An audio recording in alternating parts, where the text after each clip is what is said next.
Hey people, how you doing? Can you see me? Can you hear me? My name is Maas. I'm a composer for trailer and production music, and today I'm gonna show you how to easily program trailer drums for trailers. So I hope you all do well and are healthy. You don't got too much corona issues going on in your city, your country. And if you got questions in between, just let me know. I try to answer them in the chat here. So I won't be able to answer in the chat with writing, but I'm gonna answer over the microphone if I can and have time. Okay. So let's take a move. Aurelian Jobot, what is the music doing? The waiting. Oh, it's a track of mine called. Let me check. Chiaero. It's a new single I released a few weeks ago. It's called Chiaero. Hey Kartik. Great you're here. Great having you here, buddy. Sergio Pause. Hey. Thank you for being here. Really happy you joined the stream. So let me just check a little bit the setup. Can you hear sound? You hear drums, yeah?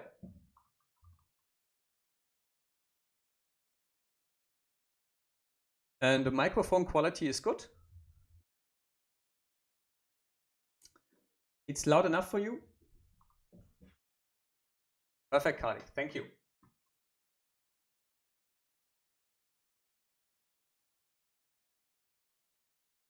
So Aurelian Jobbat, the track in the break in between is called Chiaere. I'll just answer you that on Facebook, so you're gonna see it.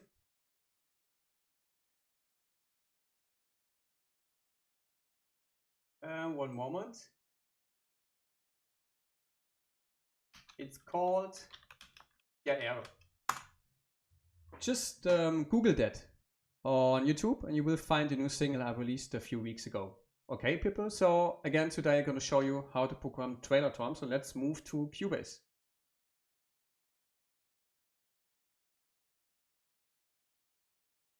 Yeah, so you see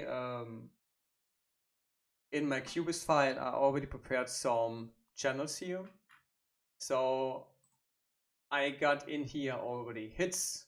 They are all muted, but we're gonna need them later. And I included some kind of risers and downers. So that's basically the sort of trailer music, having hits and having risers and downers in there are some basic instruments you need. And just let's dig a little bit the instruments. Sergio Post, do you know Younger Bolt? Yeah, I know her. I worked many times with her. Hey Julian, great having you here. Okay, just let's check a little bit the drum kits I added here. So I got some kind of damage stuff in. I really like the plastic hit. Sounds a little bit like Blumenkopf, you know? And then we got Damage Armageddon. It's stuff for beefy bass sounds.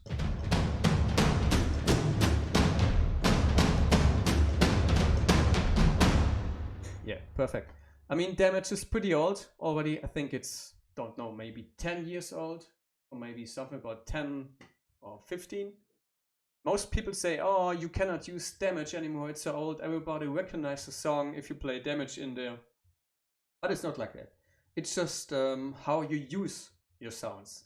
So they can be pretty old, you can have old sample libraries, but if you mix them to a certain sound, no one really gonna hear what it is. Okay? So then we got some Strike Force tiny toms here.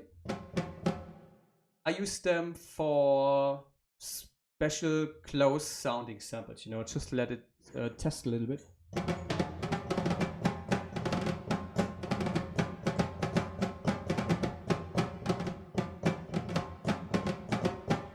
So yeah, they are mostly close mix. I prepped them to close mix setting. I can show it to you.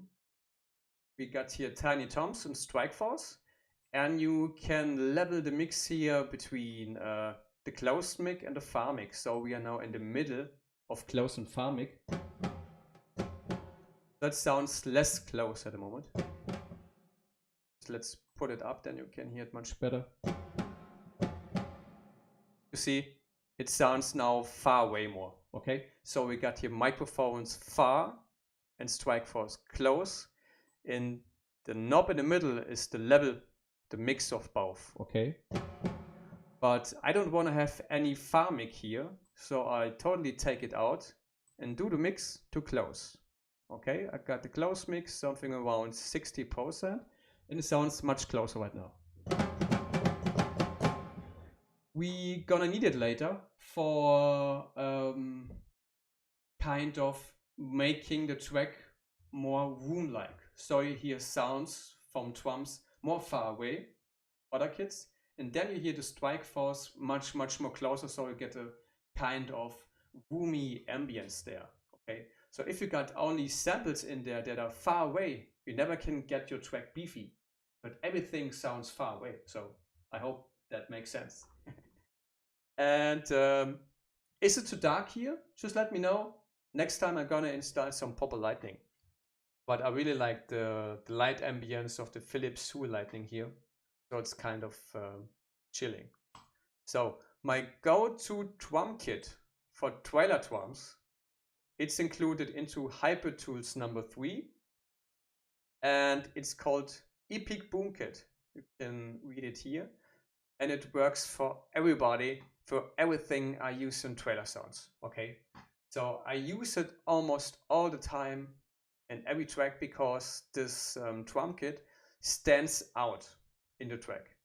Not depending which genre you use, but you can use it in many stuff for like sound design, orchestral stuff. But I use that mostly for sound design. Just let it play a little bit.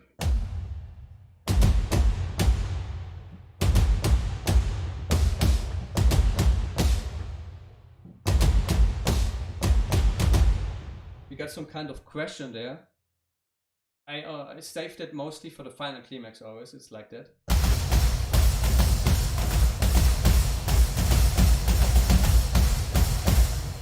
See, that's pretty beefy. And I still got no plugins on my master bus. I just can show it to you for a second. So we got here. See, I only got the Restream plugin here. That's that you can hear my stream out of Cubase into the stream. So it's like a streaming plugin. And to make everything beefer, but I'm just gonna record it first without a plugin. I use a certain plugin called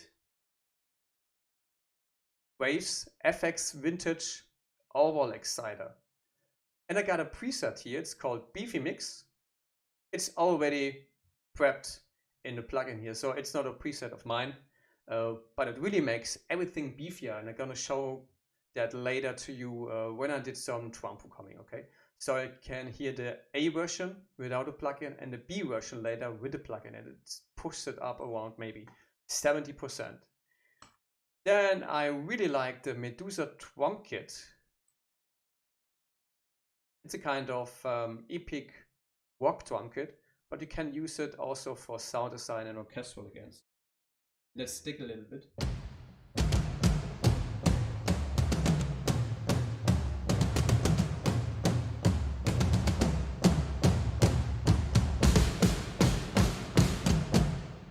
We got some kind of loops in there.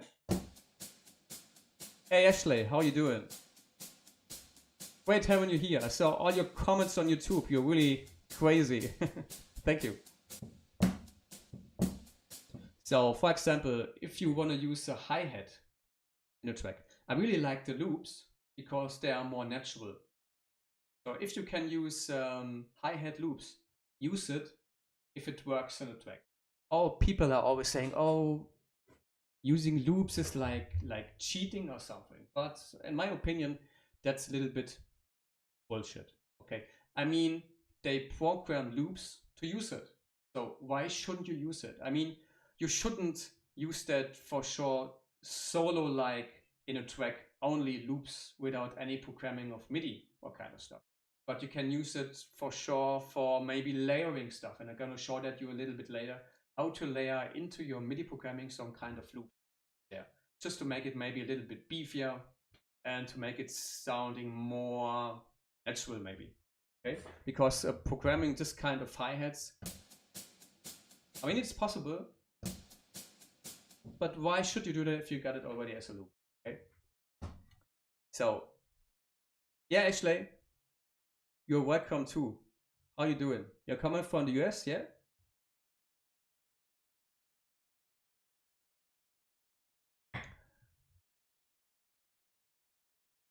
So let's check. Yeah. So we use the Medusa drum kit. I just recently bought a plugin called PerkX. A friend of mine, Andreas Gajewski, recommended it to me. So I haven't dig deeper into it, but you got some loops in there and you can use it as a drum kit. So let's check that. Okay, no sound.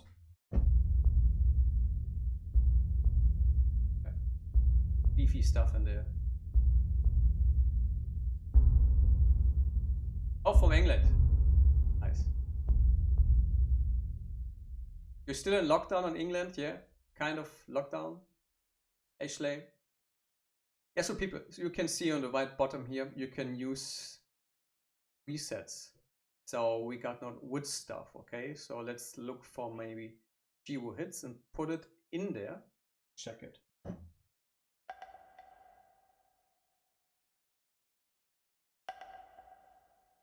Not bad. So, okay, we try to check that later a little bit more. Just let's put in here more, okay, whims maybe.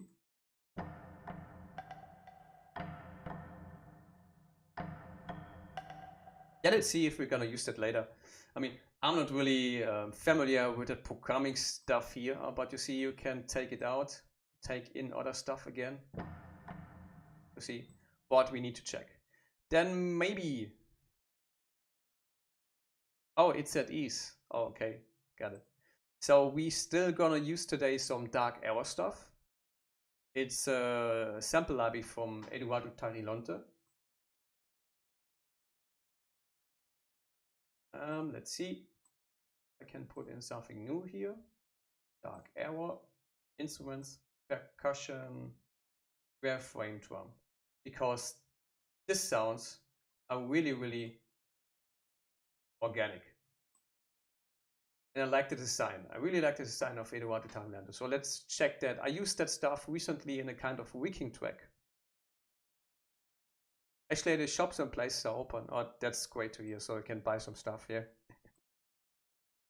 Okay, let's check the. Oh, I'm sorry. Let's check the heat shakers. Okay, I need tone.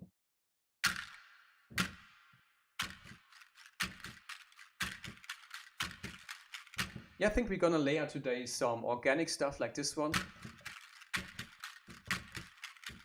With some hybrid stuff maybe. Yeah, like epic drum kit.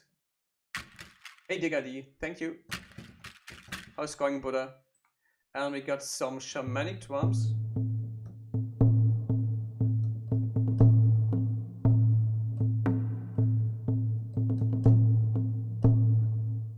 I really, really like those sounds. Because it's so different to other plugins you can have in drum stuff, you know. So I haven't made a plan what to program today, what kind of trailer drums, but I think we're gonna maybe mix that a little bit with organic Wiking stuff and hybrid. Actually, you was born in Germany, so I can speak German.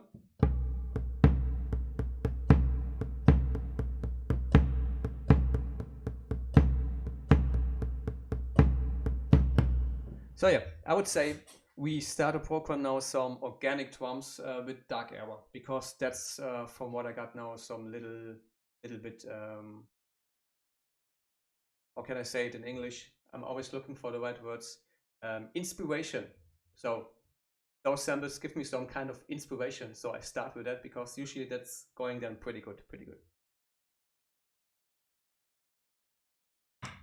Okay, start. I see you guys cannot see the chat. Oh yeah, I see Ashley. I only lived in Germany for years. Hardly know the language. Okay, but you know at least Sauerkraut und Bratkartoffel or something, or Bratwurst.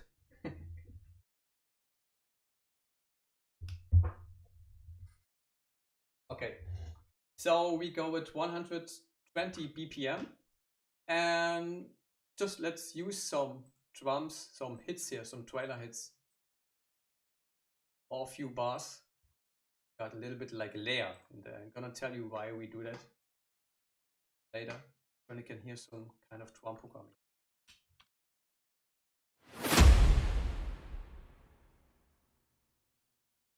So let's go.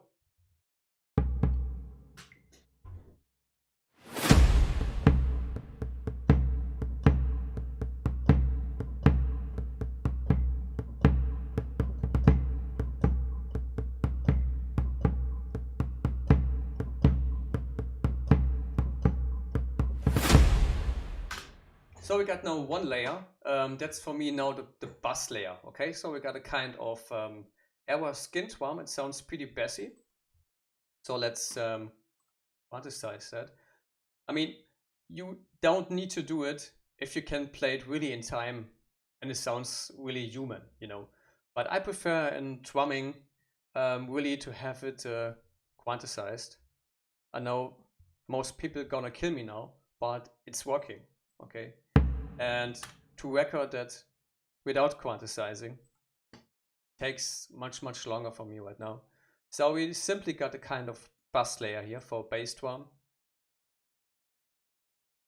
And just let's take hits there a little bit more in, because it should sound later like trailer music. So we need some trailer hits in there. Okay, let's check again. Actually, I didn't start it yet.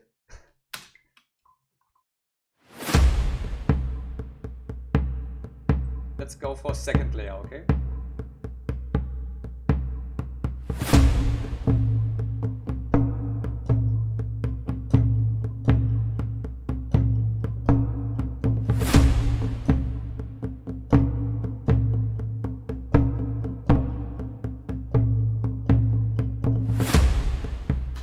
So yeah, I just played that in between. You see, I haven't used the same pattern as I had in my bass layer. And that's the first tip I would give you. Just start with a simple bass sound, okay? So you got the bass already in there, just a simple one, because basses don't play really complicated, okay? Just start with one layer. That's how everybody is starting, and then just layer up different kind of stuff, okay? I haven't recorded that yet, but I'm gonna put it now in with MIDI retrospective recording. So that's a function in Cubase. So if I had a kind of inspiration here and played it and haven't recorded it, I can simply put it in by a retrospective recording, and it's really helpful. Let's check that again.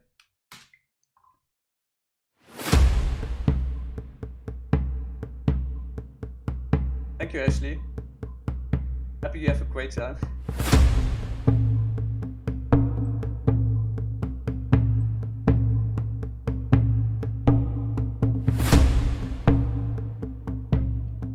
You see, I simply copy paste right now because I want to use that not all the time in the track. But I need the bass right now to work with. Okay, so we got the bass layer, then we got some kind of mid drum, and then we're gonna add something in the high EQ range. You see, I use the drum instruments like I would think in different keys. So the bass drums are for me on the lower keys, like maybe C0, okay? Then we got mid EQ drums, that kind of shamanic stuff. So it's not so bassy, listen to it. Danzo Shimura, hi, wie geht's? So we got some kind of mid sound here, okay? And both are working really great together because you have bass range, you have mid range. Now we're gonna add a high layer, the high EQ range, okay? So kind of shaker. Will be a little bit hard to get it in time, but we do it, okay?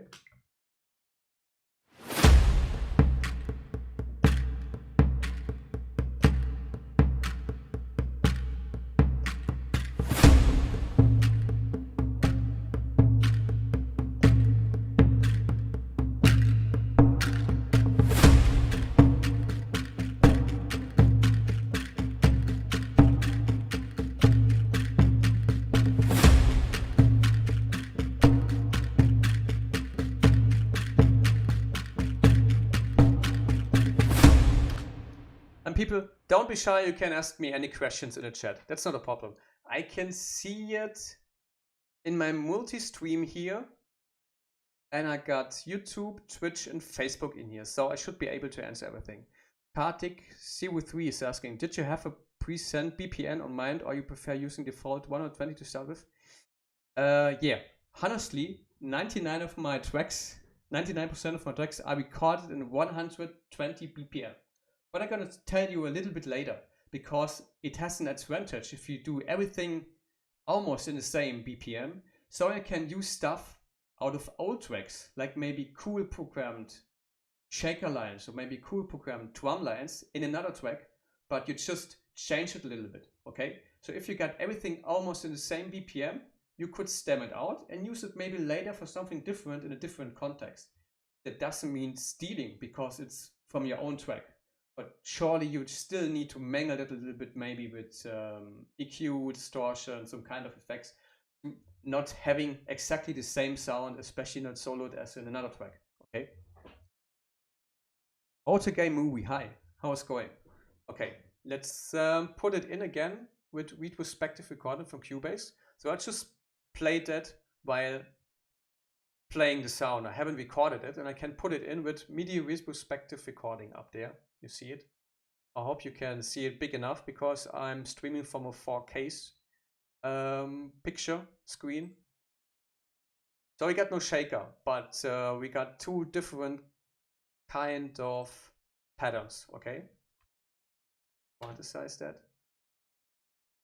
Nope, it was a little bit too much. It's all 8 notes. I was called in English 8tel notes. In Germany we say 8tel Noten. Also in English 8tel notes. It's 8, I think so.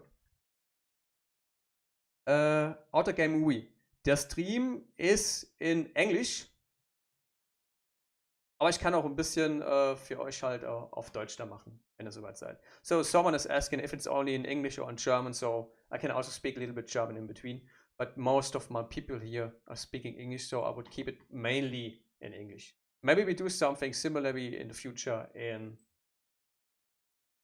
German too, okay? So I'll just make it a little bit bigger for you. It should be more visible right now. Better, Ashley? Hey Mario Zafiro, how's it going? Yeah, so again, we have here a kind of bass layer. Then we got some mid-range skin drums here. Let's glue that together. I know I got everything in gray, but I don't color my tracks, okay? Because it sounds the same. Auto Game Movies asking, do we make awesome music for others? Yeah, I'm mainly a trailer composer, so I work for the industry mostly. So I do music for cinema trailers and for television. So we got now, let's say, almost a full EQ range of kind of drums. Okay, we got basses, we got mid-range drums, and we got shakers. So think in your drum programming, always like in an EQ range. You need basses in your sound, you need mid-range in your sound, you need high EQ range in your sound, okay? And try to fill all those gaps with your drumming, okay? So let's arrange a little bit.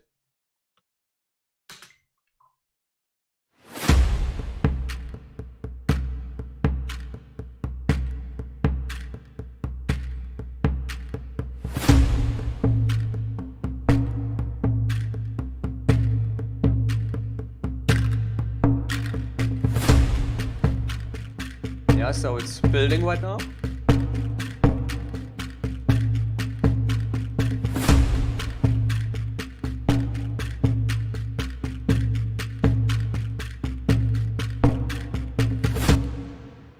So people, the most of you who knows trailer music already pretty well knows trailer music is separated into parts, okay? So trailer music is mainly intro, mid part, and final climax end part, okay? And we're gonna arrange that right now like this. So we got here some kind of intro, then we got a middle part. I think it will be as long as this. And then we're gonna do an end part. You see it here. but with the final climax and really beefy high sounds and really loud, and really we try to make it epic. Okay, so this is a typical trailer arrangement. You got the intro, you know, the movie is introduced to the audience, someone is speaking about the history, you see something, what is happening, then break. Middle part, the history or the story of the movie is developing. Okay, so it gets more tense, it's much more going on. Maybe you can see already what is this movie about. Maybe think about Godzilla, maybe you can see a shadow of Godzilla already. Then you got a break here, and then it goes into the intense and tension parts in the trailer where all the big action is happening and the people get teased. And we try to do it in this part here at the end. So, some questions. Autogame Movie. Mein Englisch ist schlecht, ja. Meins ist genauso schlecht. My English is almost bad as, who knows, okay? I call it German Dinglish, but the people knows what I mean, okay? My English is not the best though, but I try to get better. You see, we got an arrangement here, and we gonna build that with some trailer stuff. So we need to build tension. I'll just make it a little bit smaller right now, so you can see the full arrangement, or maybe just let's put it up a little bit higher so we see that. So I just try really to explain from the beginning for the beginners. I know most of you know that already, but this is where the first break is coming. So we're gonna build some tension with the riser here, okay? And maybe even already with the downer to make some accents to this break. So this downer is doing a kind of accent on this break. Okay, let's check that, maybe a few bars.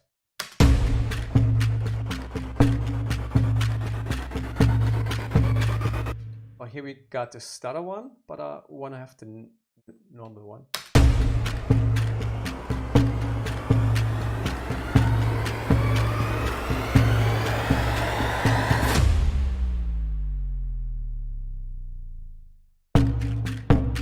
Wait, got it.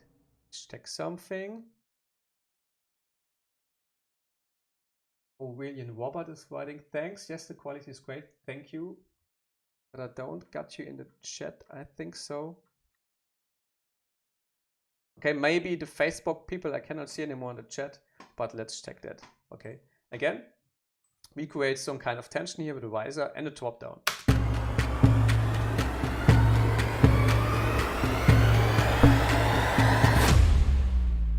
We got a hits there. And this is the part where we start again. And we're gonna use some more hits in this part. I already arranged them into a proper grid here, so I don't need to move them. I just can unmute them if I need them, okay? So let's check. So intro is done. So we're gonna develop a little bit the middle part. So in the middle part is more going on, also in the trailer. So we're gonna program a little bit more drums in there. Let's check maybe with the plastic kit how it's sounding in there. I definitely need some kind of microphone arm here for the desk. But yeah, checking. Have used now damage. Just let's improvise a little bit.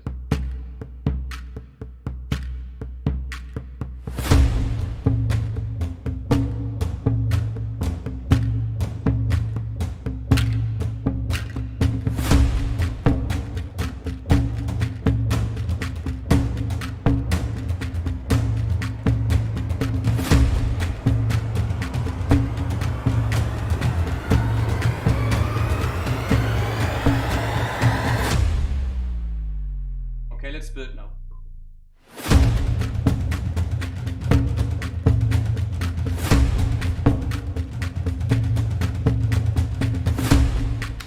Not sounding pretty good, but let's see how it's sounding when we quantize that. Because on this damage kit is a lot of round robbing going on. So we need to check how this part is sounding then, okay? Maybe we can fix it with quantize option. Let's check that, how it's sounding now.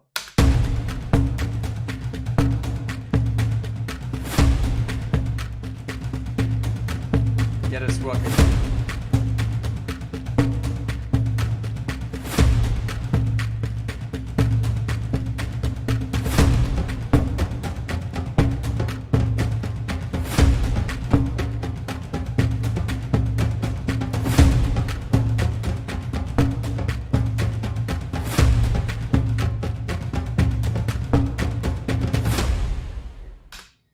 we got already some close toms here from Strikeforce Tiny Toms, but we need to make it a little bit louder.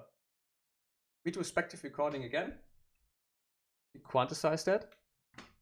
I think it's tripled notes here. Let's check that.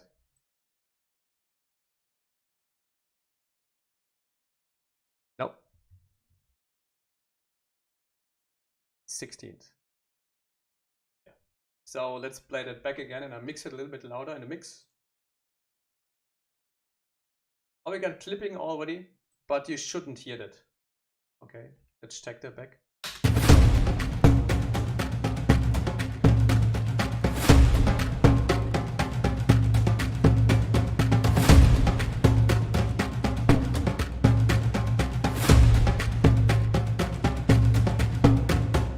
Sounded pretty good already. So we are beefing up the mix a little bit, but I do know some kind of panning. So we got tiny toms in a high EQ range, and I don't want to play them. I don't want to have them playing on the same spot as those damaged plastic kits. You see, we got tiny toms here. I put them a little bit to the left. And we got the plastic kit and I put them a little bit on the right. So we don't face them on the same part. Okay, so we got some kind of tiny toms on the left and some kind of plastic sticks on the right. Let's check that again. Maybe I put the mix a little bit more down and let's use a limiter. So if you can hear distortion or something, just let me know. We don't want to have that distorted the sound. And let's play that back again.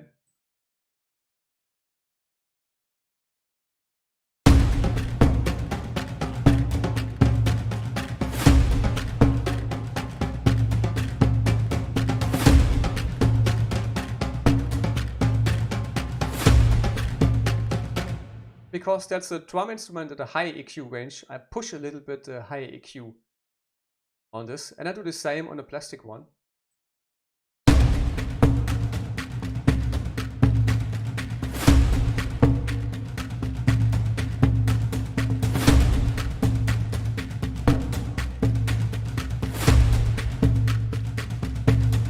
You see, we did much right now, but you need to understand, you need to treat the drum instruments again like a usual instrument you have in your track, like maybe strings, brass.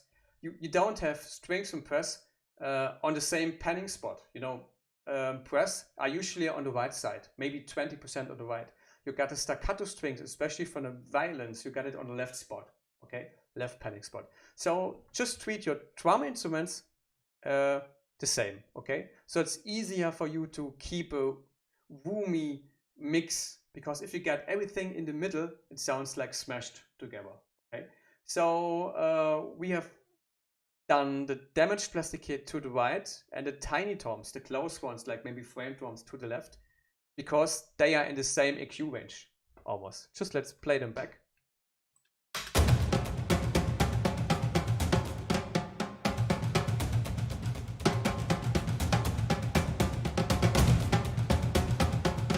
Tiny toms are also a little bit mid-range drums, but we want to have the EQ or the sound and the attack of the tiny toms a little bit more in the high EQ range, okay?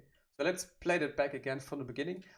Again, we didn't program much right now, but it's working really, really good as it is, okay?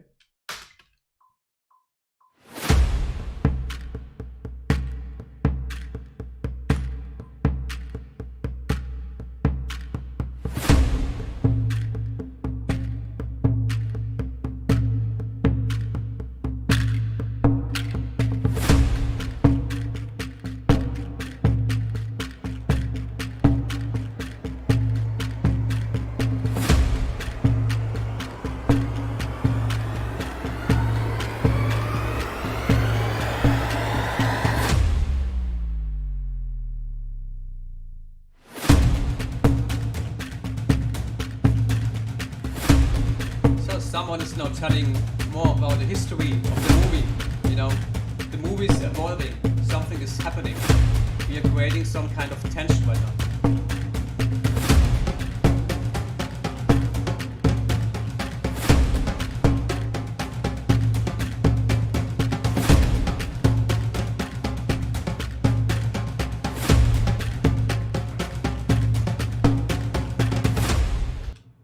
Sorry, I still had my monitors on, so maybe the sound was a little bit phasing.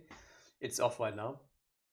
So, but because we want to have a little bit more tension at the end, we're going to use more trailer hits for that, okay? Let's check that back again. And because we got a break here, we're going to use again some kind of riser, some kind of downer. Just regular stuff right now, but we can replace it later with some other risers and downers. It's just to give the track a really nice, how can I say it, a trailer arrangement. Okay, let's check the second part again from here. If you got questions, just let me know, people.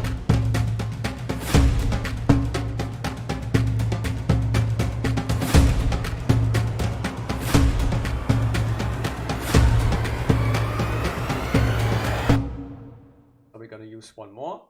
So we copy this line below and use a hit spot here.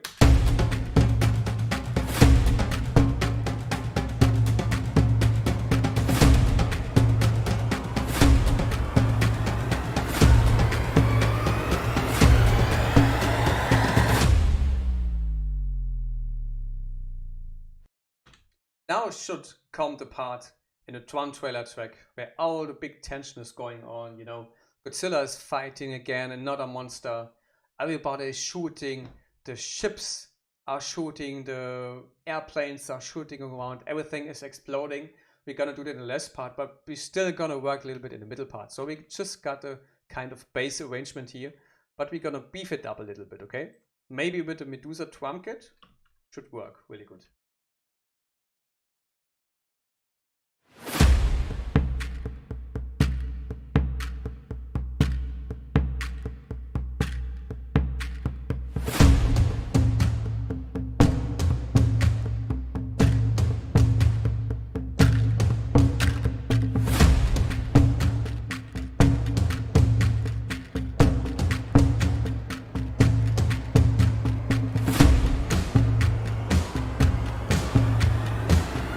Just testing.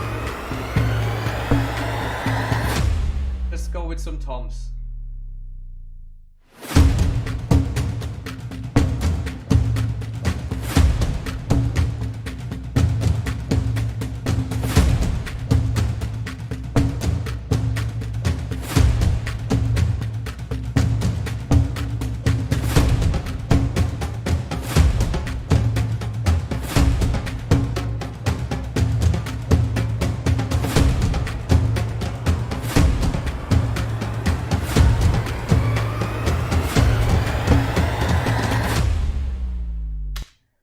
So sounds good.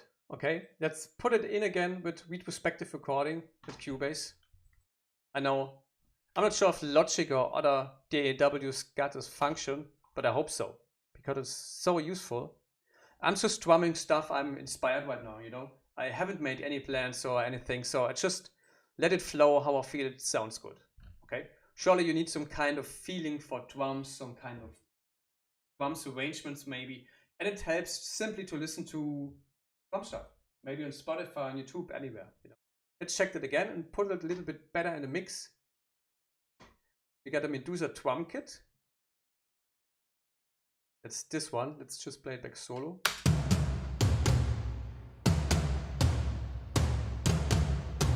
Again, more mid-range.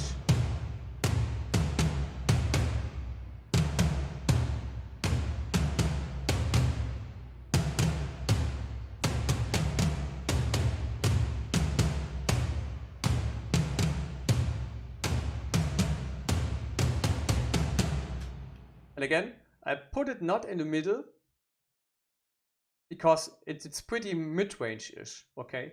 And we got in the mid-range already the Dark Era skin drum, this one.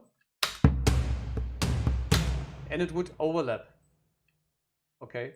So we just do a proper panning for it. We have nothing yet on left 10, so we just do it maybe like this. We put this on L30.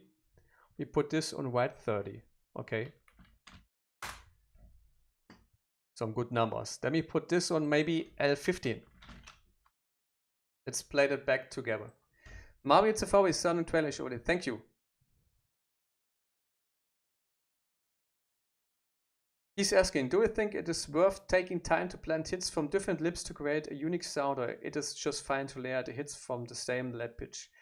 It depends what you want, but it really makes sense to layer different hits from different libraries because you got a unique sound then, okay? And maybe you got hits like I have right now from, let's say, from Keep Forest, and they are pretty recognizable. So if you got them in each track, the trailer cutter and your trailer library, we're gonna hear that, and it sounds all the time the same, like I got it right now, but it makes sense definitely to layer them with other hits. I can do that a little bit later to show it to you, but we are just building right now the bass arrangement, okay? So let's listen to the middle part, to the Medusa drum kit again.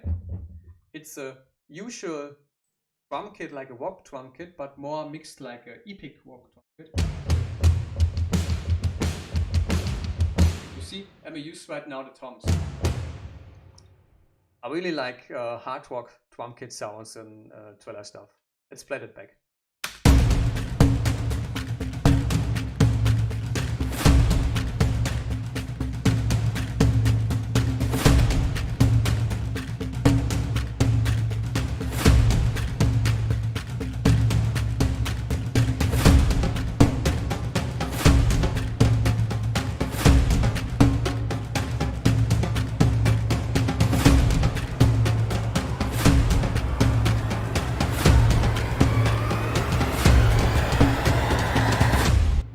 Okay, we got here some typical tripled hits at the end. Let's play that back. You hear that dum dum dum, so it's not on a one. That's typical trailerish, but it's just easy to do right now. You just do that to fill in some gaps, okay? You're welcome, Mario. You're welcome. Let's listen again to that.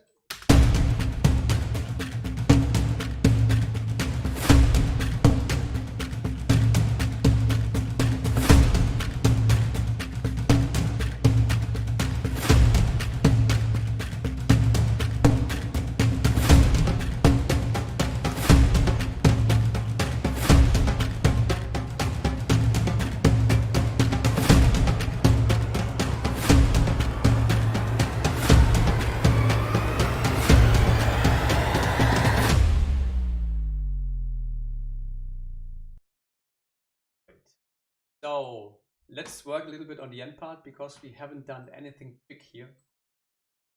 Let's use some more hits. Part. And we still got place for hits on this spot. Take it in. Because simply at the end needs more to go on, you know. I still use the same hits here, but maybe I'm gonna layer some other hits in between to get a different sound than as Mario recommended. Okay, we got a nice line here of toms. We're gonna put it in also at the end, and you see from the arrangement, nothing big is going on in the beginning because we need place for the voice. Then something gets introduced in the middle part from the movie, like the storytelling is getting more.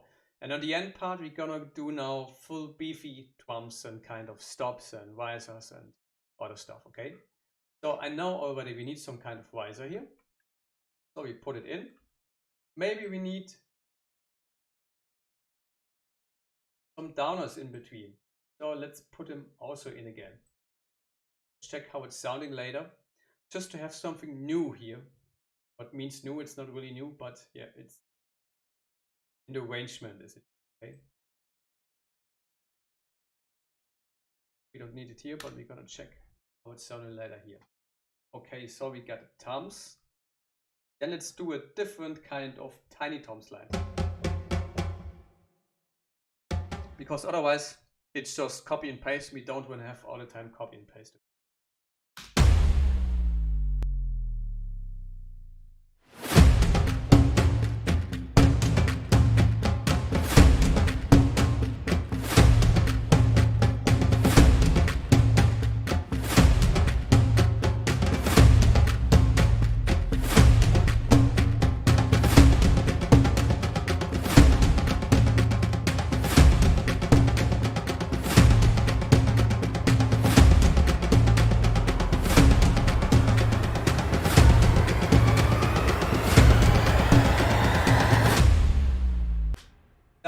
horrible in the mix, but you gonna hear later that it's sounding good in the full mix when we are done. Okay, so we got some toms here. Check. These are all 16 notes, yeah. Okay, and we're gonna change the arrangement here at the end. We don't gonna go again full. Like maybe we don't need the shakers here.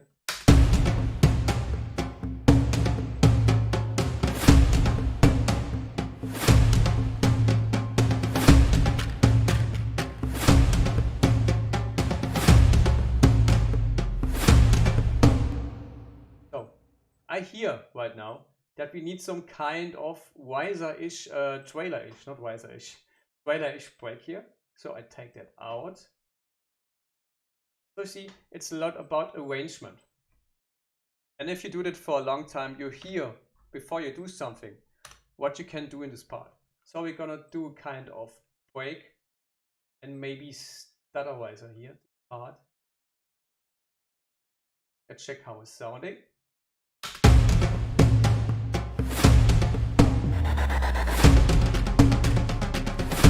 You see, we do a new arrangement at the end.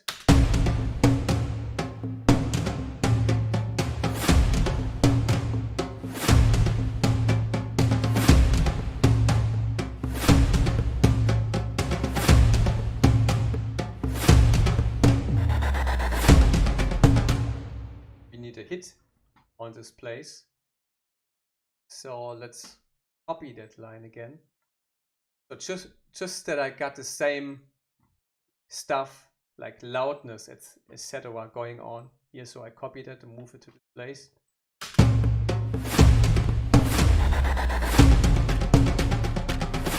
Yeah, stutter's working, but it's not as good as working as I would like to have it. So I take the other riser as well in here.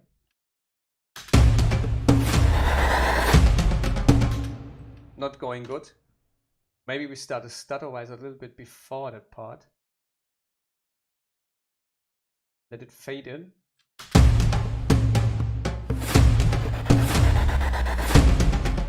Much better. Because the stutter just starts a little bit after beat number 1. So we got it already in here. Okay. So we want to have more action at the end. Definitely. That's too small. We are old people, so we need to see it a little bit bigger. Okay, where is my boom kit? I got it. Now that's the big salt in my soup. You hear that? Mad Max is coming around the corner. Today I'm gonna show you some trailer drum programming. It's almost like a trailer voice. Just joking, okay? Let's look how it's sounding.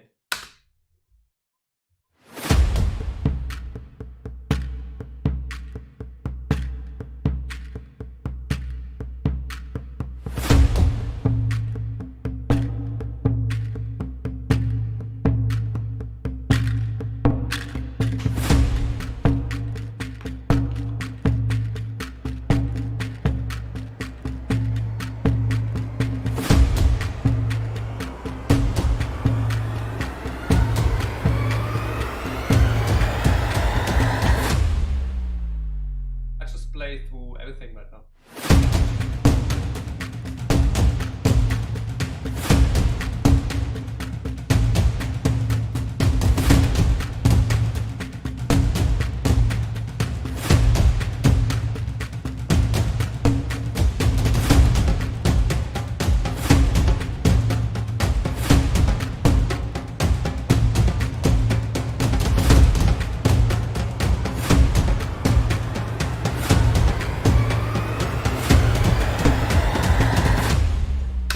Hey GW Composer, I showed you this one. It's the Hybrid Tools number 3 Epic Boom Kit. And it's huge. You could play it alone all the time. Let's check. You see, you don't need to make a lot to make it sound good. But this was horrible playing. So I hope I can fix that with quantizing. And let's put it in. Oh no. I just got the end line in here, okay. So I need to re-record that. Yeah, GW Composer. It's the, let me show you. You see? ADO Hyper Tools number 3, Epic Boom Kit. So let's record that line. I even had to put on my screen again on top in between, so I wasn't able to properly record something. Let's make a better line right now. Yeah, GW Composer, you will never forget this drum kit, right? You're dreaming about them.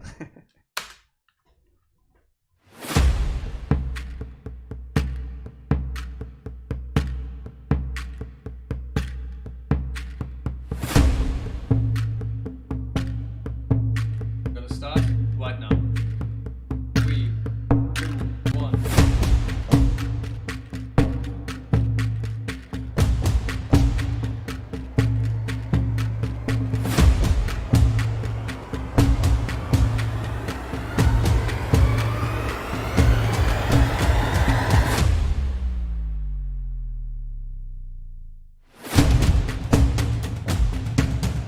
Okay, I don't like this in the middle.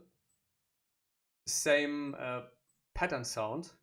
So just let's record that separately. Let's quantize that again. We got mostly 8, but at the end we got triples. So we're gonna do some triple. Let's check that.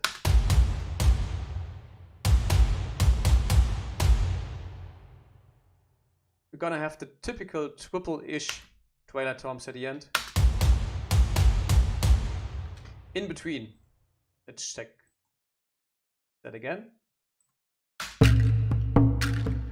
Hey guys, and again, just ask me questions in between and try to answer them, okay? I got you here in my main chat, so I should be able to see Facebook, YouTube, and Twitch.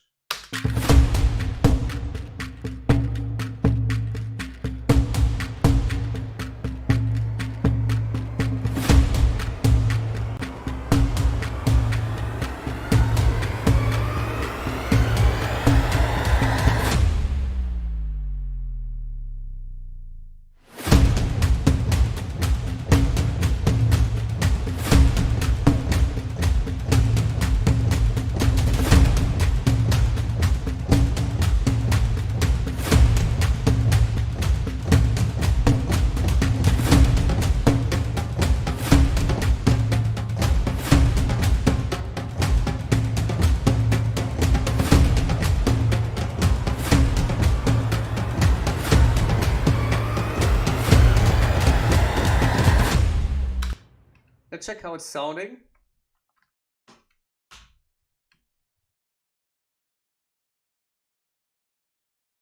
Maybe I still need to pan that a little bit better, because this kit is really beefy in its own sound. We got it here on Boom Kit. Let's check.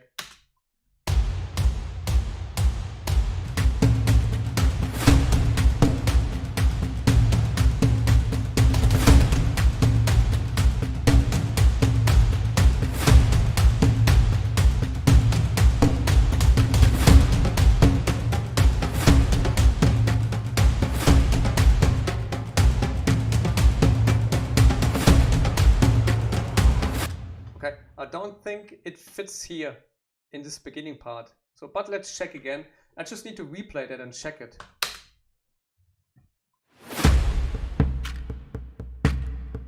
Vikings are coming to a nice place, having fun. Family is good. Everybody is happy. No monster there yet. Okay. The shadow is coming. You can smell fog. You can feel something is happening. You see?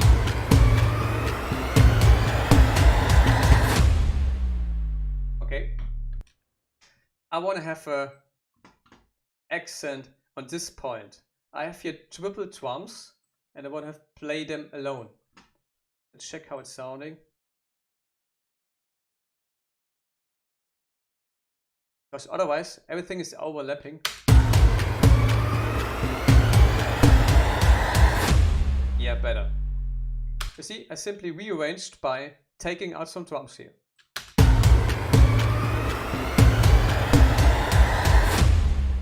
Simple but effective.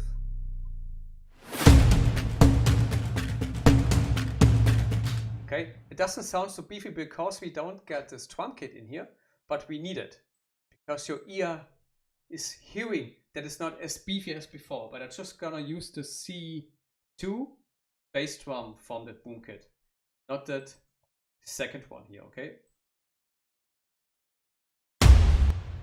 Yeah, GW composer, don't dream about it. You got it already on your Mac or PC, so work with it.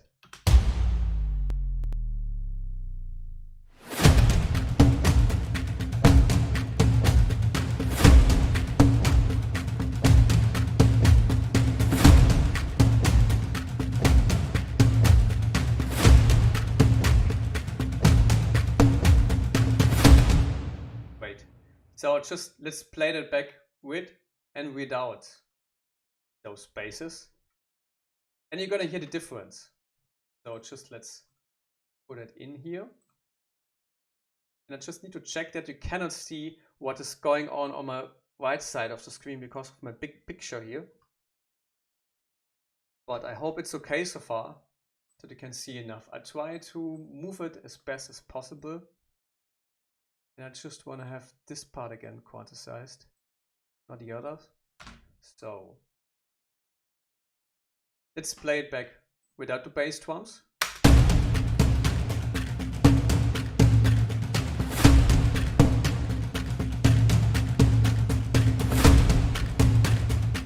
Now with the bass drums, you're gonna hear the difference.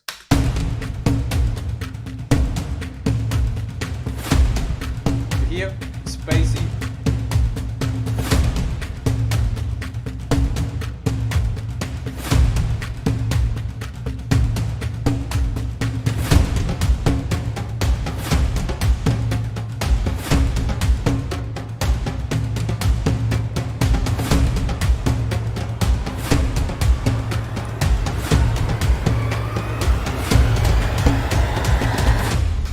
And again, we got here triple drums with a boom kit. And I think it's too much to play everything again, each drum kit together. So maybe we take out some other drums, check how this is sounding.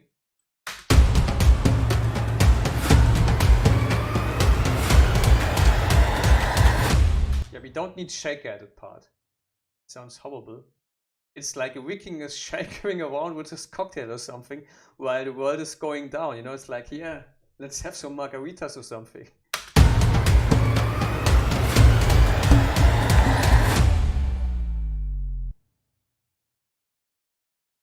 Hey, Daniel Lippewart, thank you. Let's check that again.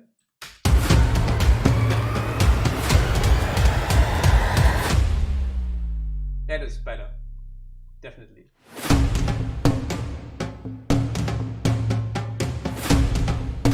You see, I work a lot with tension building, and basically I let the tension build up and then let it fall down again. So your ear always hears something different, a different drum programming. You know, it's just horrible if you hear a pattern line all the same way through the track, okay? It's just your ear gonna check that. And it sounds really, really boring to the people that it's like, oh yeah, he's copy-paste, and it sounds simply not professional. So I try to invent in each part here something new and even try to program maybe different kind of patterns, okay? I don't need it all the time, so I got the shamanic drums and the seed shaker almost, and the bass drums the same. But yeah, just think about it. You don't want to eat all the time pasta, you know, and see maybe those 3 parts is kind of your food over your day. You know, this here is breakfast, the middle part is lunch, the end part is food at the evening with someone out. You want to have fun and you don't want to eat the same pasta or maybe toast you had at the morning. So just work on it and try to invent something new here, okay? Yeah, GW Composer, you have it already, come on. You get all the plugins in there. So let's check that. we don't get a plastic kit here. So maybe let's push that end starting part, I call it right now, a little bit more with some plastics.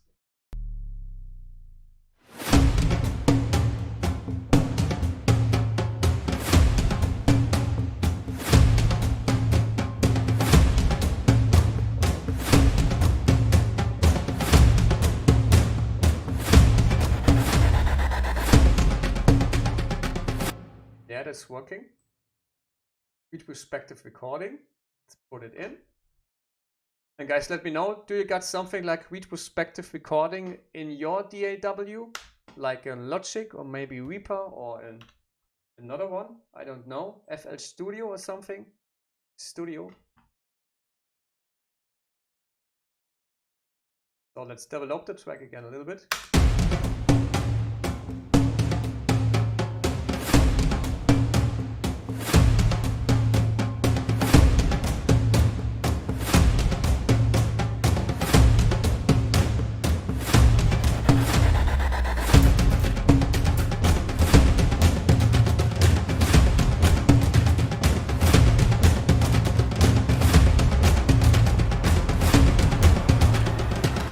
How about drum programming? Let's just put in those plastic kit for the end part here. I don't need to point with my finger because you can't see it. Or you can almost see it on my screen. You see it? It's curved. So it's not straight. It's like a curved screen. Okay? But let's do it again. Thank you, Mario.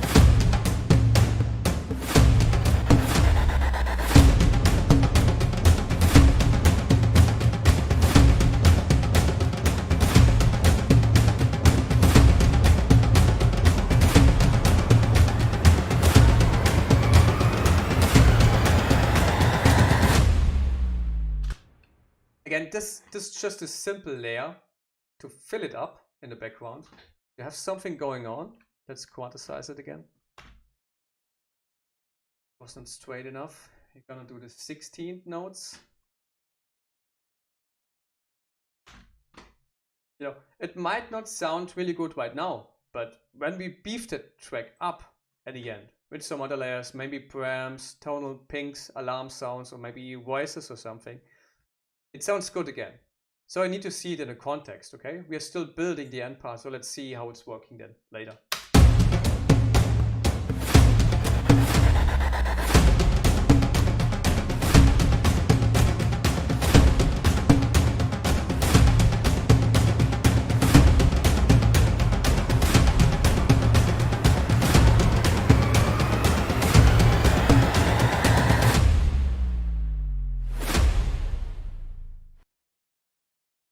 Okay, that's the place where we're gonna let the track end later on this part. So we got, let's check how many minutes, 1 minute 30 or something. Yeah, 1 minute 50. That's not bad for a drum track. The drum track, holy, a drum track. Okay, never had a drum track before. Okay, let's check that again. And let's beef up the end with the Epic Boom Kit again, okay? Because that will be heavy. You hear? Crash boomy kind of stuff. But we need to check that this is not clipping at the end. So I take the Boom Kit, just copy the MIDI, and just gonna use that as Epic Boom Kit crashes. Just to program the MIDI crashes in there so I can see it better later what's going on, okay? So let's play that from the half here again back.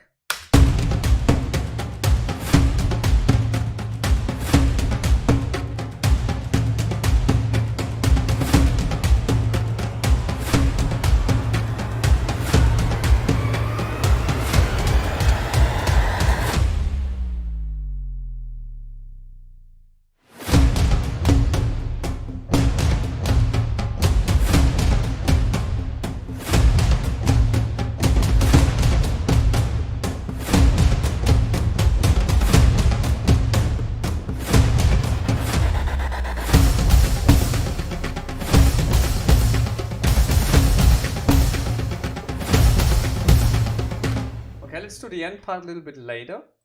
Just let's put it in again with retrospective recording. It's putting now in what we have played here. on this part. And we take that out. Gonna program it a little bit better. Let's check what we did.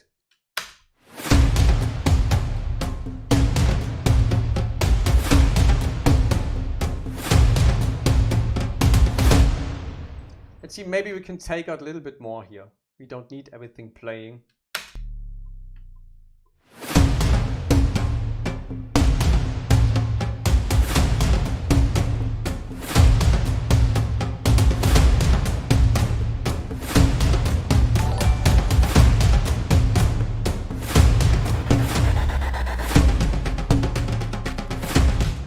Let's check that again.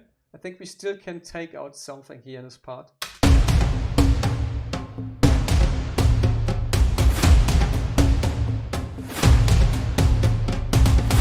Yeah. We want to have the tripled again. You know, the typical triple drum kits, trailer drum kits. Like dun dun dun. Not dun dun, more dun dun dun. Yeah, you really know what I mean, yeah? I hope so. So I take here again something out. You see, you can fix so much simply with arranging and inventing new parts in a part. So, okay, I just want to have the epic drum kits here playing triples alone. So let's take that out. Let's work here maybe to give a little bit more accent on this again with a downer and a hit.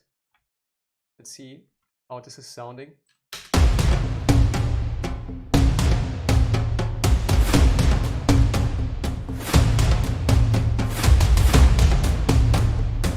Perfect. You see, we are creating parts and parts. We are now in the almost final climax here, and we take out some tension by taking everything out, excluding the ATO boom kit. We keep that in and creating some accents with a hit and a downer, simply to, let me check how this word is called in English. Let me check. I think accent is really wrong. Yeah, to give that part like a small nuance, yeah, like a small push here.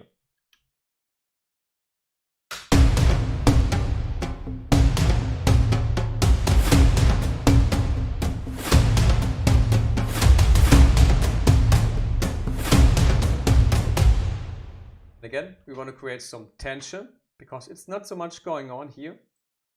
We're going to use a riser again.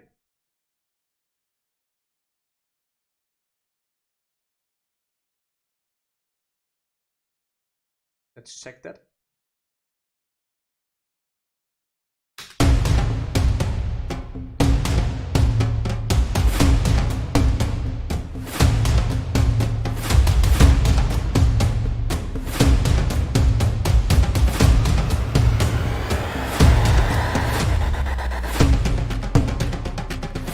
Yeah, I just need to fix something. We have cut out here some hit stuff and we want to have it as one hit and not cut it into something. Let's play that back again.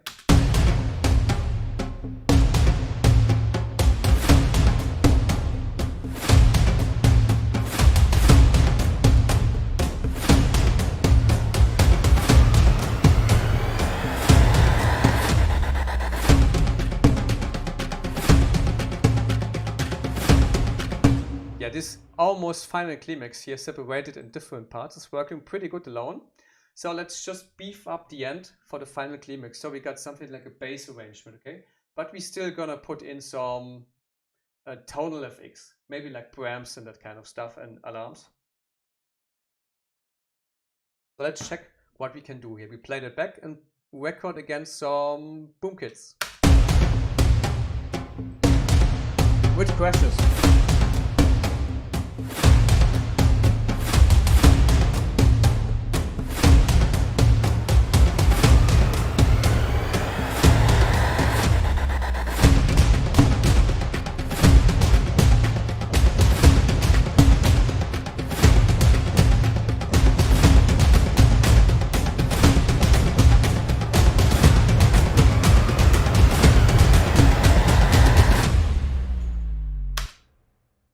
listen, I played again in between. So I haven't used the same pattern as before. I played basically with the Epic Boom Kit stuff I haven't played before the notes, okay? And in the grid. So I played something in between just to fill gaps I don't have yet in my drum programming. So let's put it in again with a retrospective recording. Let's quantize that. Maybe it's again too less. Make that a little bit. That's too big.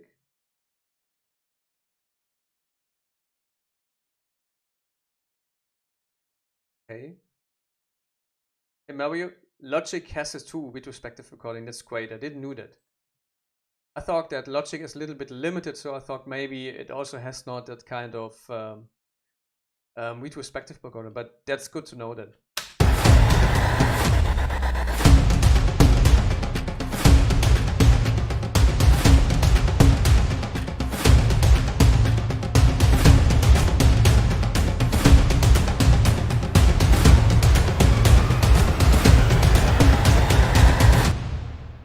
Okay, but because we want to have the end part a little bit more epic, we're gonna put in some 16 notes here. Boomy. I mean, it's not realistic, but it sounds good.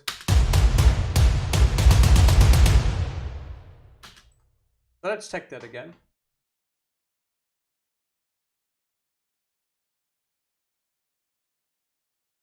Okay. Let's do it proper quit. So we can see the break here in between.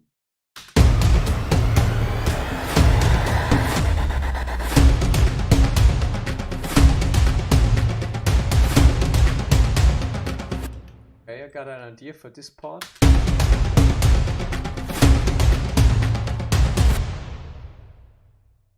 Let's put in some 16 notes here. Could be this one.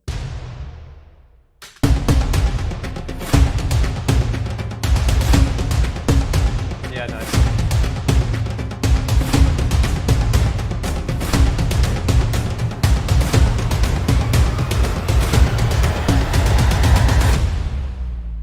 Just let's see what the limiter is saying. Okay.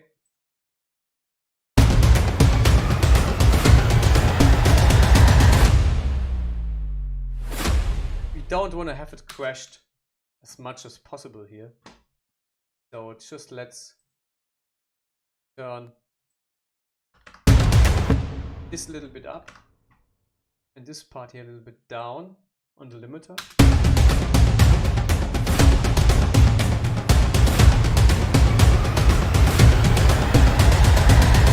Yeah, sounds cleaner right now.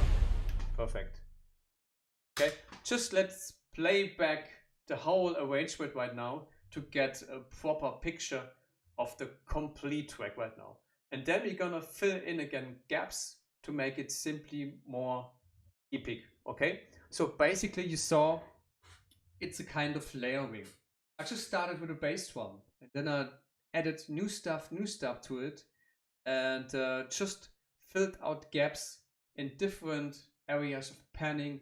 I used the Q. I haven't used any kind of plugin yet, only Reverb, Valhalla Shimmer. I'm gonna show it a little bit later to you. And when we do the final mix, I'm gonna use a plugin on the master bus called Overall Exciter from Waves. It just makes it even more beefier than it is right now. But just let's play it back, how it's sounding, and then we're gonna decide together where to fill some stuff in, okay? Just the bass arrangement right now.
great. I would say the bass arrangement is good already. It's not finished yet, but we got a really, really good bass arrangement working already, maybe good in the background of a trailer or something. But now we're gonna beef it up. We're gonna use, as I told you before, the Epic Boom Crash for the end, for the final climax. Let's try to include it to just push the final climax a little bit more.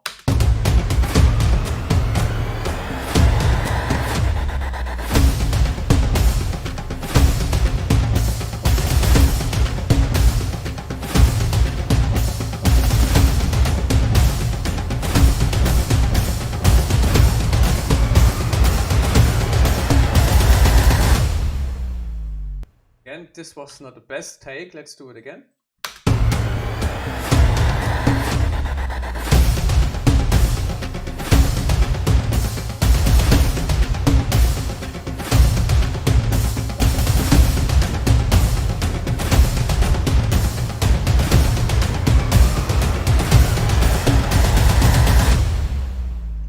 This was better.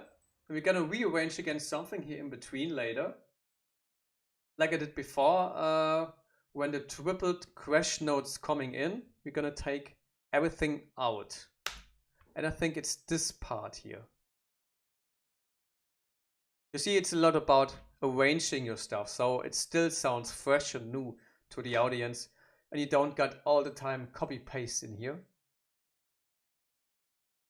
Let's check that back again.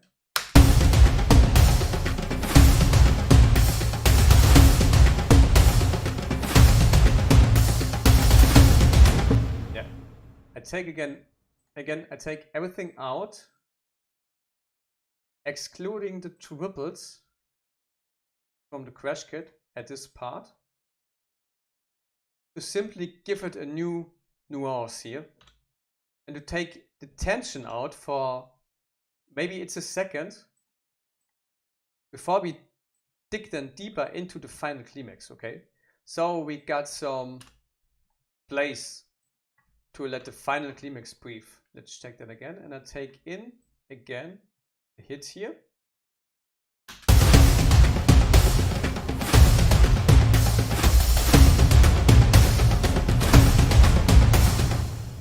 Nice, really like it. I like the step downs and breaks and going up and going down in a trailer, you know. Makes everything much more interesting.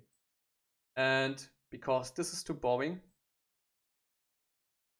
we're gonna double the crashes here.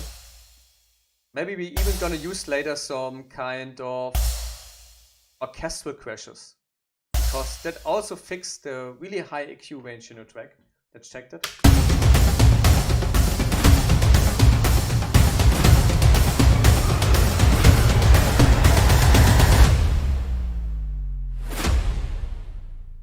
Nice, like that.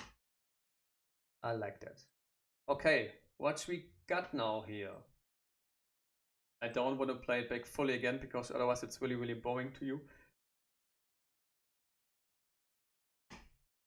What I can hear now is I need some Eduardo Tarilonte stuff.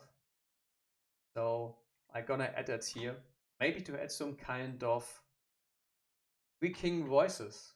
You know what I mean? Some kind of grunting and chanting and bowling. Let's put in Dark Era. Has here really some nice voices. Vocal rhythms. Let's check that. Okay, I want to read it from RAM, because I got a lot of RAM going on here. 1, 2, 3, 4. It's number 5.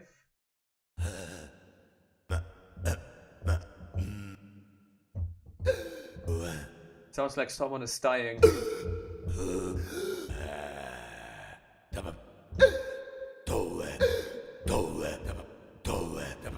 But it sounds good later in the mix. In the middle part, let's check that maybe.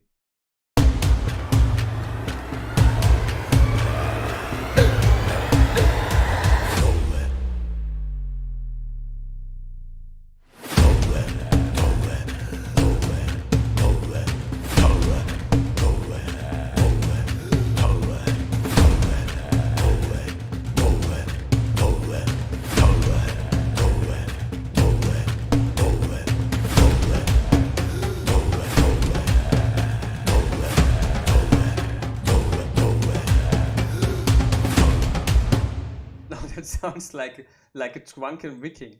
Let's look for some kind of. Yeah, it sounds like it really sounds like a drunk Viking to me. Let's check that. Okay, unnetsucht Han. Okay.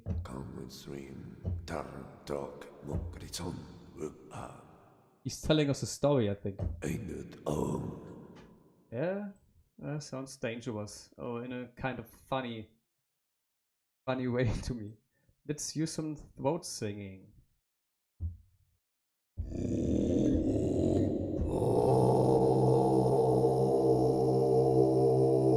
Nice. This could work.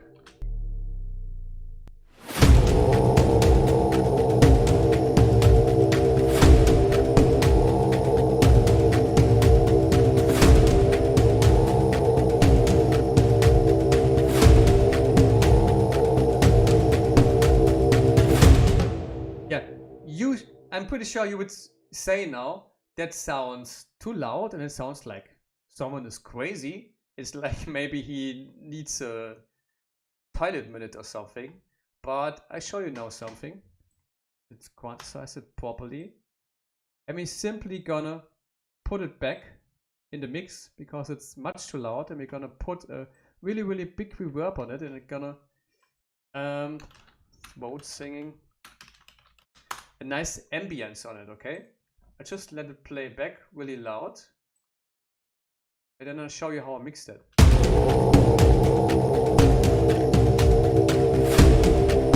Okay, I see.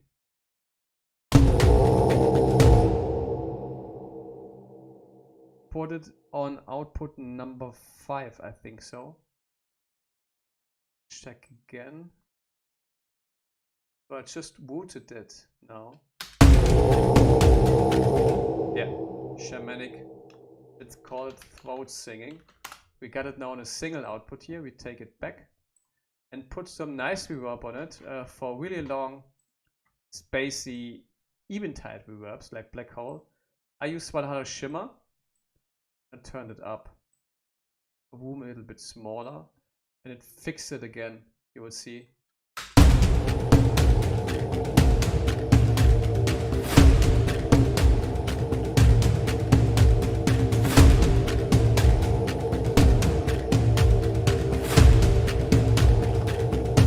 You hear? It's now much better than before. It's a kind of ambience. Let's check that from the beginning again, how it's sounding.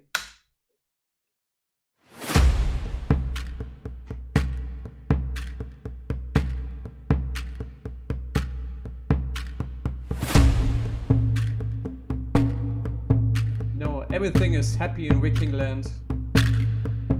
No danger. No fear.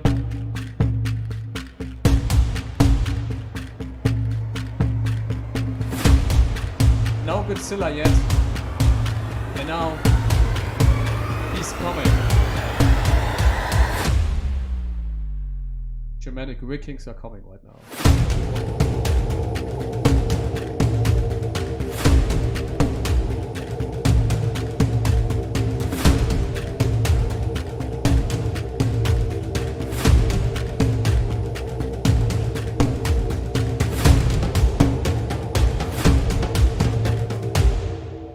This is the part where we can get some Viking shouts, like ooh, ah, that kind of stuff. But we're gonna program that realistic. And let's see, we got shouts here on number 6, 5, rooted to number 6. Let's see how those are sounding. Ha, ha, ha, ha, ha. Yeah, I think that should work. Let's check that.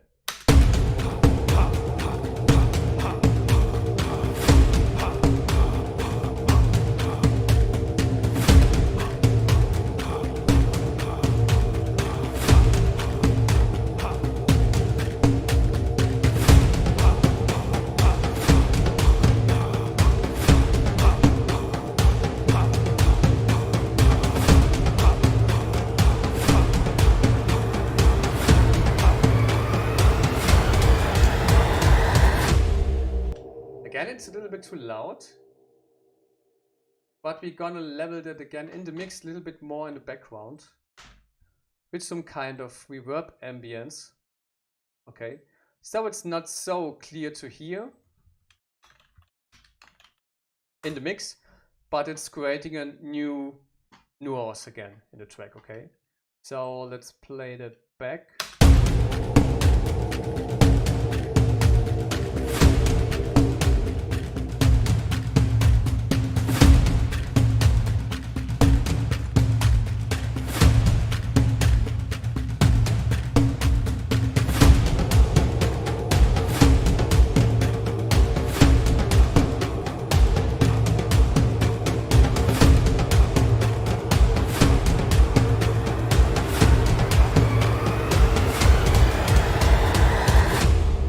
You see, it's not anymore pretty loud in the mix. Just let it play alone.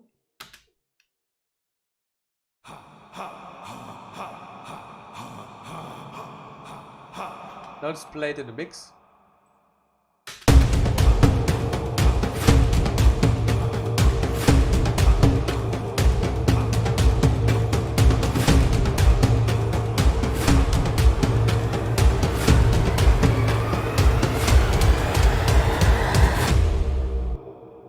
Okay, sounds good so far. So we got some kind of wicking stuff here going on. And I'm pretty sure we want to push the final climax with that. So I take the throat singing here in again in the final climax. And maybe again in the end part. I'm not sure yet, but we're gonna fix that maybe later. Okay.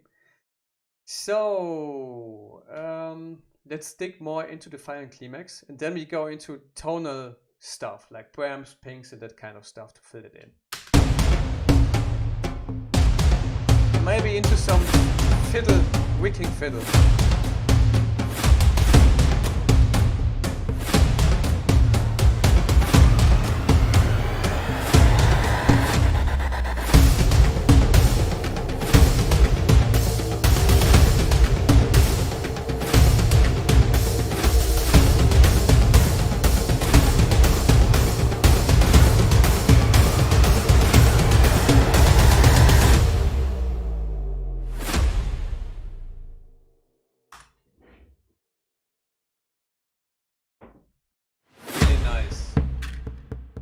I would say we got enough drumming going on in the moment.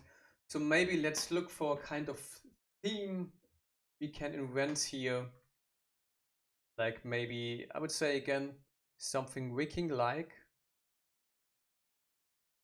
So, new layer. Something. I found here something like a fiddle in the background. Strings, bowed strings.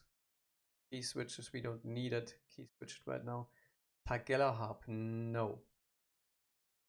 Utrecht lute, also not. Then maybe let's look into ever medieval legends. Boat. Idule, Urdi Gurdi. Sounds not bad. Forest Kingdom. Yeah, I think it's medieval stuff. So let's look for the fidul. How this is sounding. Fidul. We're gonna mix that on output number 7.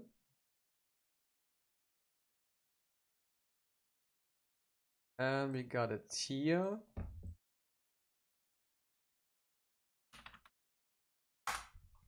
Okay, let's check that.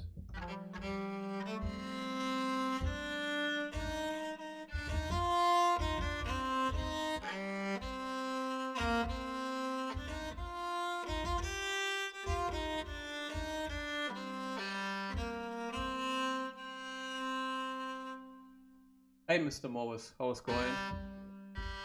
We do some wicking stuff here, so it seems like it's ending really in a kind of wicking trailer drum track. Let's call that fiddle. Let's just play a little bit to check what kind of theme we could invent here.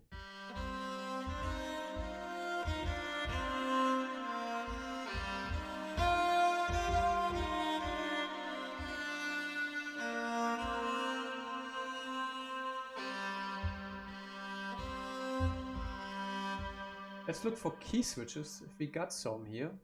Mixer.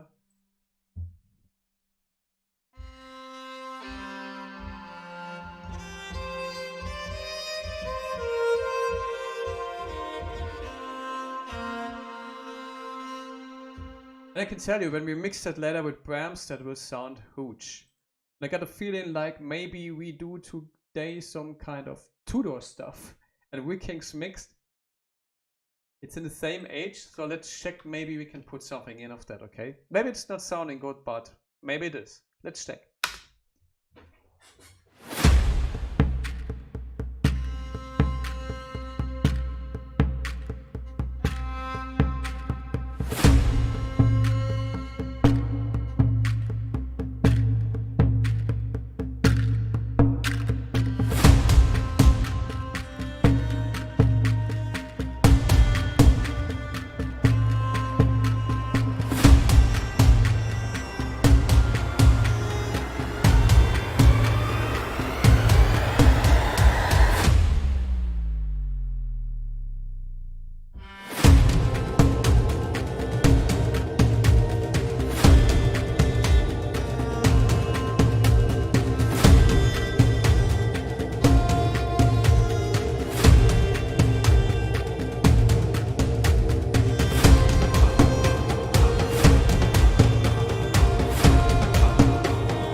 It's now a little bit thematic, but I still like it. I don't get a feeling it's not fitting. It's just turning the track in something different, okay? We try to invent now something like a melodic part here, but let's keep it in for the moment and check how it's sounding later. Maybe I put it even a little bit more in the mix.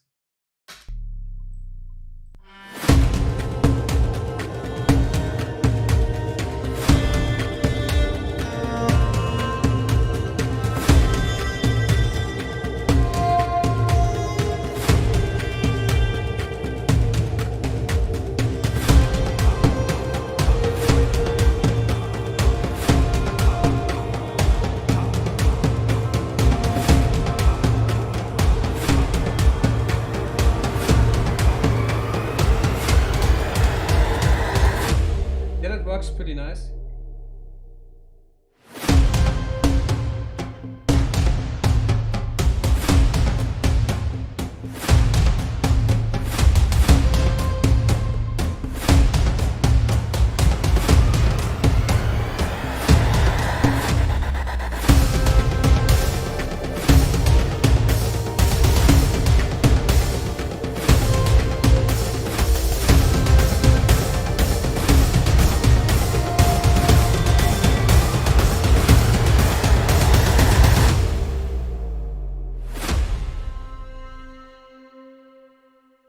Okay, let's keep that in.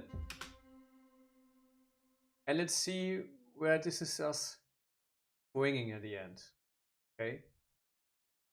Not sure yet if we keep that in, but let's see. What do you mean? Does it fit? Do you get a feeling that fits in the track? Or is it too thematic maybe? Okay, we got now something like a theme.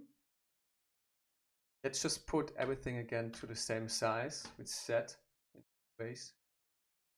So each channel has the same size, and we're gonna use now tonal stuff. So what we need again, all the time maybe, are Brahms. I know the most people say, oh, Brahms are so boring. Yeah, they are not invented by Hans Zimmer, we all know it right now, but it's working.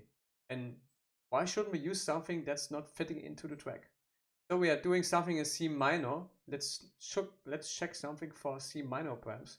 I use most of the time stuff from sample tracks and stuff I did by my own. Nice.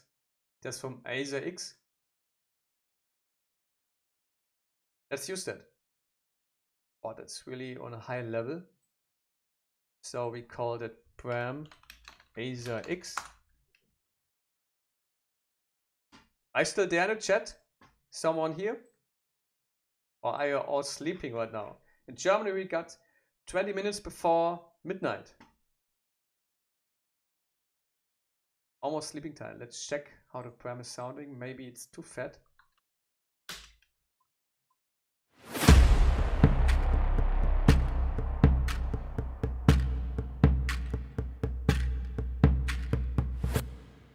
Yeah, I mean, listen to that back with pram and without pram. Say me what's better.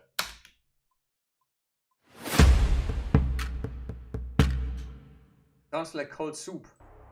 Now let's do it with a pram.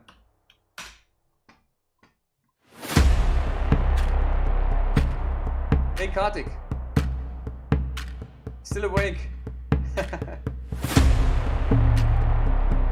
Yeah, Mario, me too. Me too. But maybe I need some coffee or Red Bull in the future.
Yeah, we take the fiddle and the final climax out because we don't need it at this part.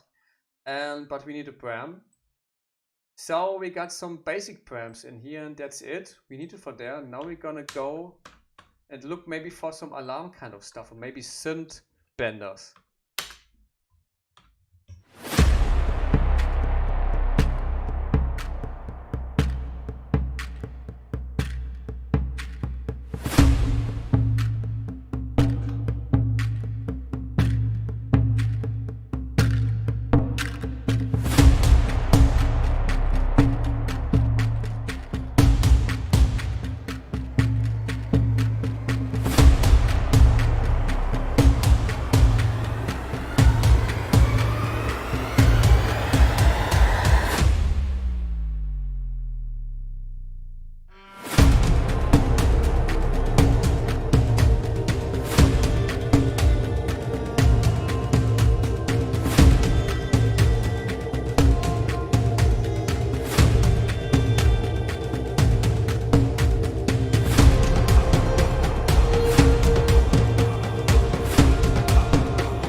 I think we could use here some kind of piano ping.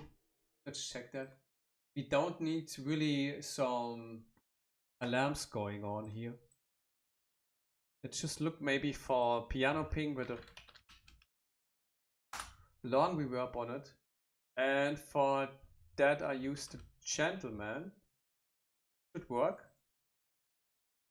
On channel number 6. Check if we get a tone. You get it? 80 ton. All good here, but it's just a little bit hot in this room slowly.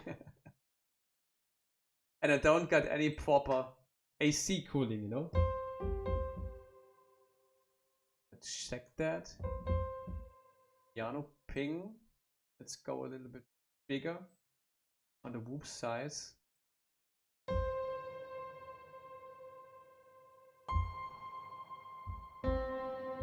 Yeah, that's nice. Let's maybe look for some high piano pinks in there.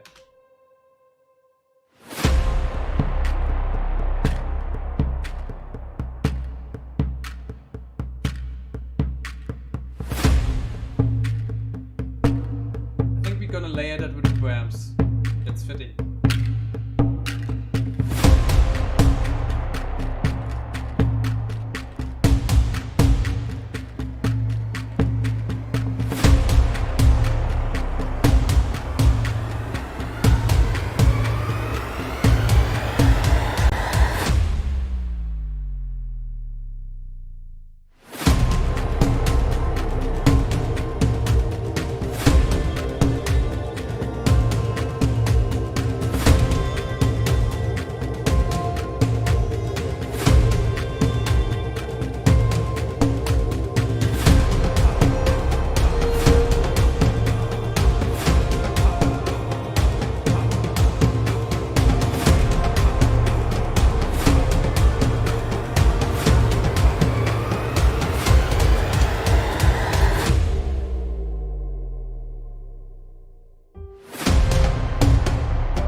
See, it was just piano pinks right now, but it's working. And again, if this kind of stuff is working in a track, why shouldn't you use that? Okay, I mean, Brahms and piano pinks are simple standard things in a trailer track you can use easily without any stress. You don't need to program any big. And so we're gonna use it here, but maybe we do it a little bit louder. It's just for the ambience in the background, okay? Titan is writing.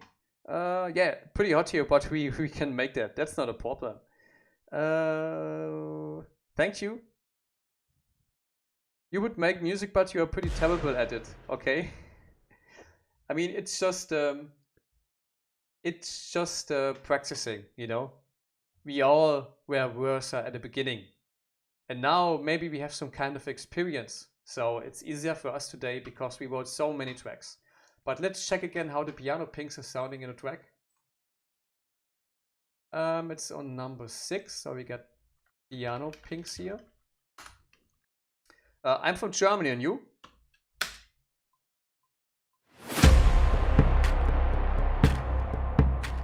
Again, let's start a bit louder.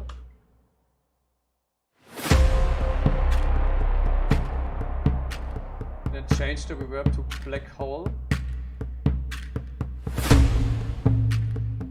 I want to have it again here on this part.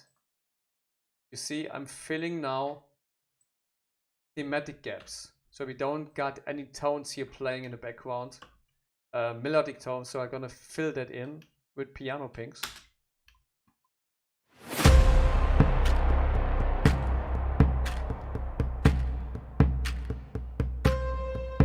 Not fitting.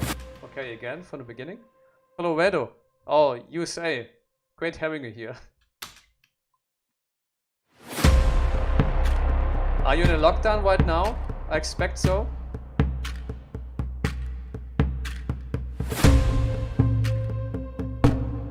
We don't need it at that place.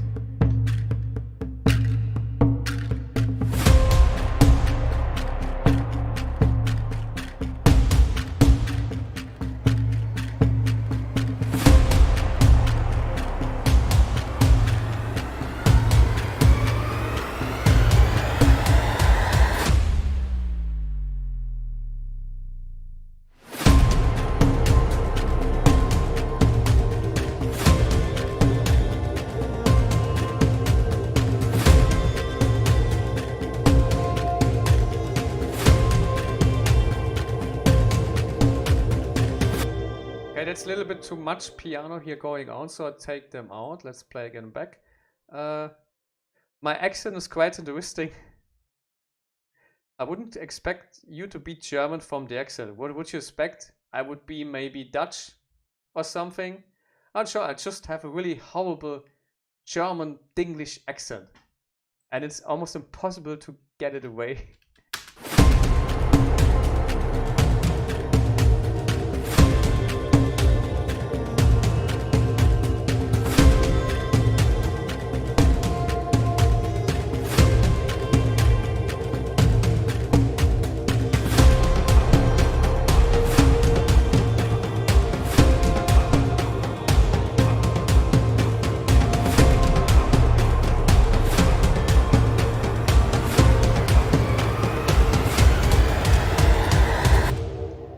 Titan is asking, yeah, I wrote that song Ascension Fear in 2016, I think, for position music. That's a long time ago, but I know a lot of people on YouTube dig that track. It's featured in so many YouTube stuff, Ascension Fear and that tracks from position music I did in 2016. I sound Swedish. Oh, that's then kind of a compliment to me. Because Swedish England sounds, how can I say it? For me, as a German, it sounds nice. But the German language in English is so horrible. It's like Sauerkraut, Kartoffelkraut und keine Ahnung was. You hear it's pretty harsh, so yeah. Let's check again the track. Otherwise, I'm losing myself in conversations right now. But I think, yeah, we got some tonal stuff here going on right now. We got grams.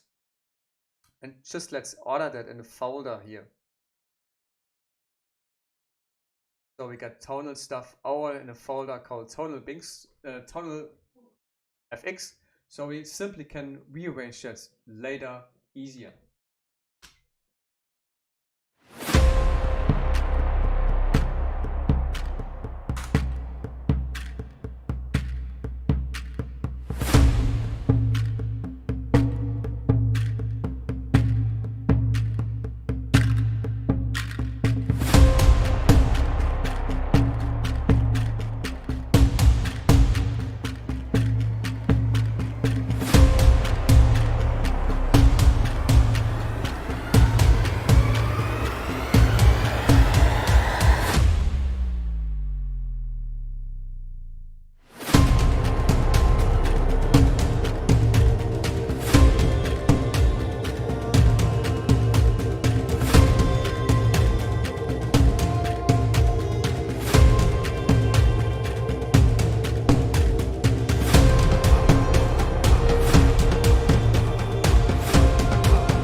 Track too full. He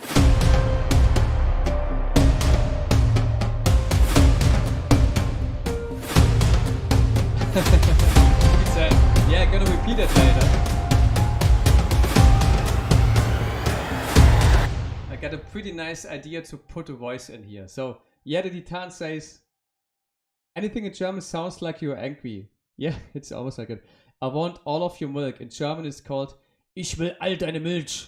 Sofort. Gib mir die Milch. Sofort. Yeah. We Germans are all the time angry. No, it's just funny. Ich will all deine Milch, yeah. So let's put in some female voice that would fit to Vikings. And I would say it's something at ADR called Laurie N House. Okay. Let's put in the voice here. I got Laurie here. And the patch is called Balkan. And I really love it because it's something in between the notes. You cannot simulate with MIDI programming usually.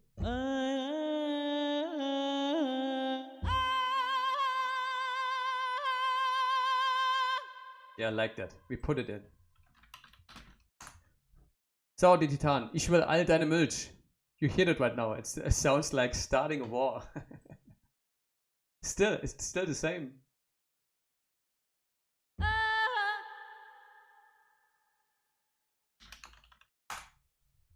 Let's put in a bigger reverb, the black hole again here. Check again how it's sounding.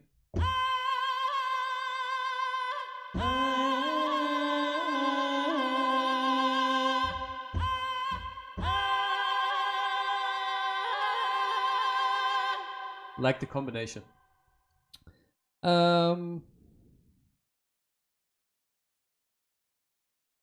Yeah, maybe it takes some power away in the third act, but I think we're gonna check that a little bit later. I also think maybe we don't need so much tonal stuff going on, you know.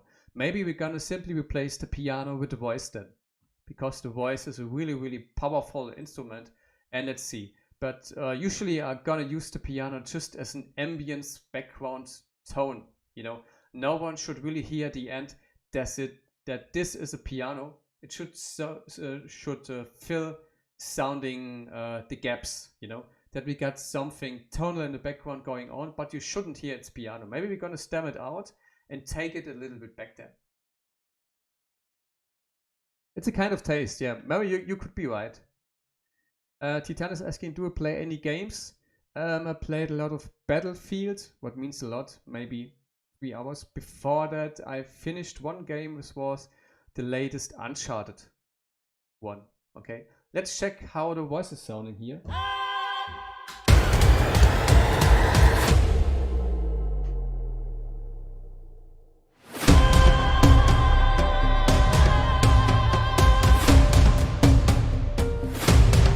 Yeah, I take out here the piano melody. That's too much, a little bit. Let's just go with voices.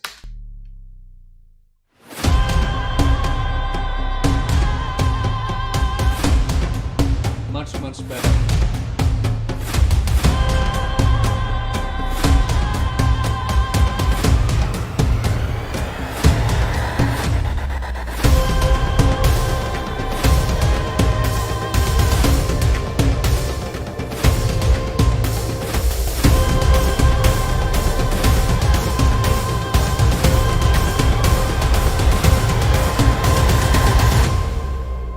I still like the piano ping at the end. This dum dum dum dum dum. That's working really good. But playing melodies with the piano in the track, I think that doesn't fit here. Let's just mix that voice a little bit better in. Check again.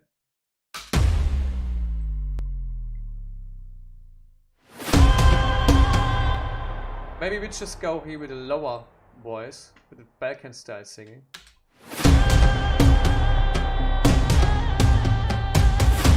Yeah, definitely.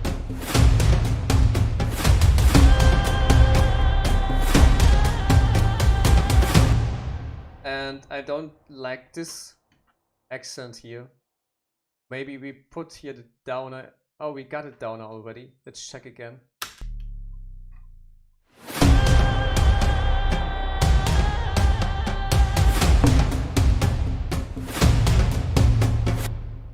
Okay. What kind of drums are playing here?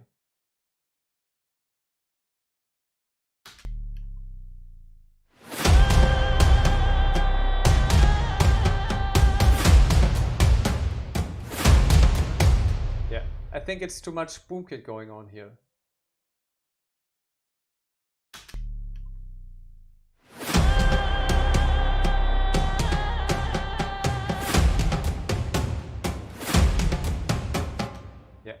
We just take out boom kit here and move it a little bit to that side, and the voice has not enough reverb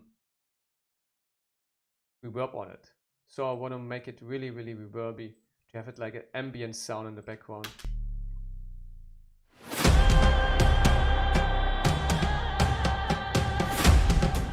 Much better.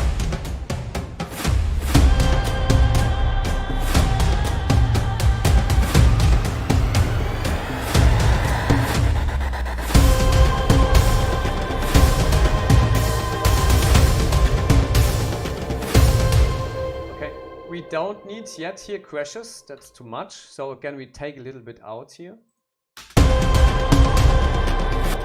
And I think it's time to add some alarm sounds maybe into it. We get a little bit more difference in between. And I would say we try maybe some dark zero stuff. Let's check that. Let's check where I got. Let's go into leads maybe. Let's check where I got the synths here. I got it here, and dark zebra is here.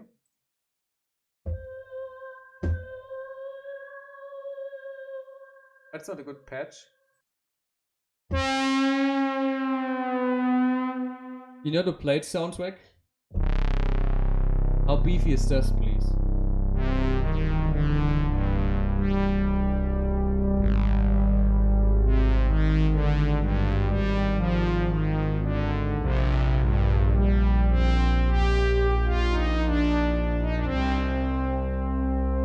Really like it. It's called Angelus. And it's simulating that CS80, I think, but it's not fitting into this track. This could fit.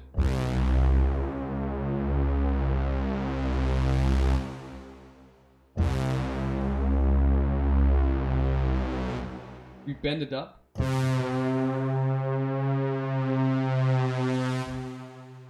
Let's check how it's sounding in a mix.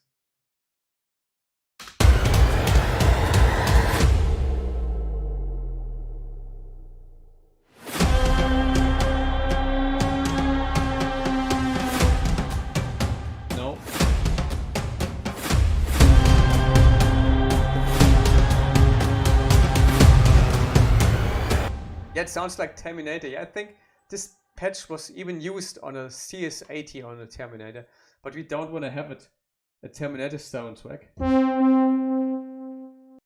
Let's check something.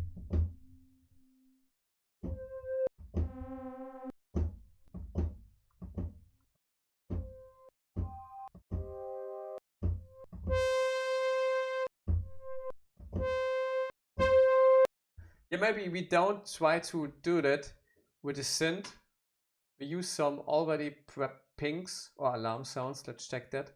I got some in my folder. ONFX alarms. Let's check some. I think you cannot hear them yet.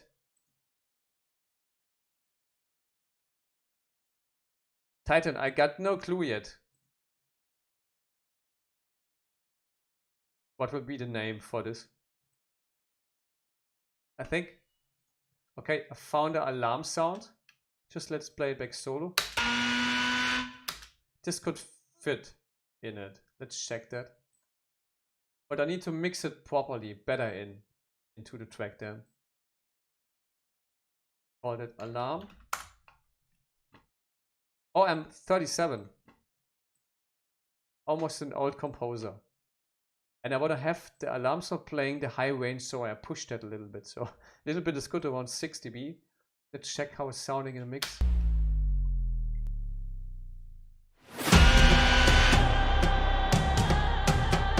No. Let's pitch that into the right key. We do that with Lil Alter Boy. Alter, na. Alter Junge. Little Alter Boy. Here we got it. Let's check the tone.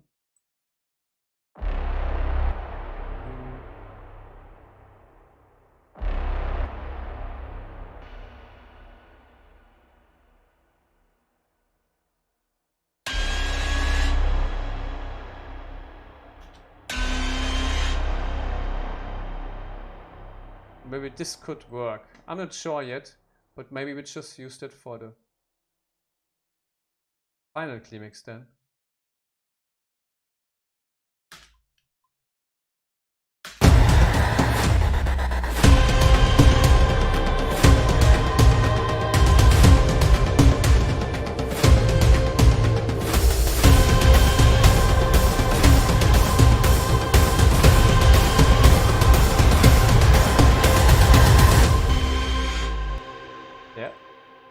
But it's too harsh for my taste, so I again put it in the background with some ambience reverb.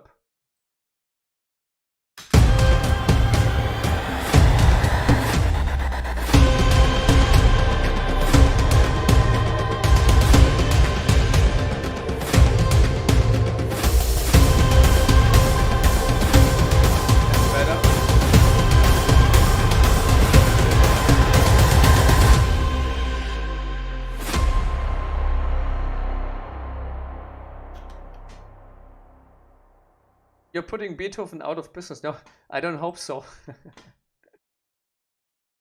Okay, just let's listen back again to the full track to get a feeling for what's missing, what we could push maybe, and to get a proper structure again. And we don't lust ourselves in just putting tonal stuff in. You know, it's not all about putting more stuff in all the time. Sometimes it's just about rearranging and taking stuff out to make it simply bigger.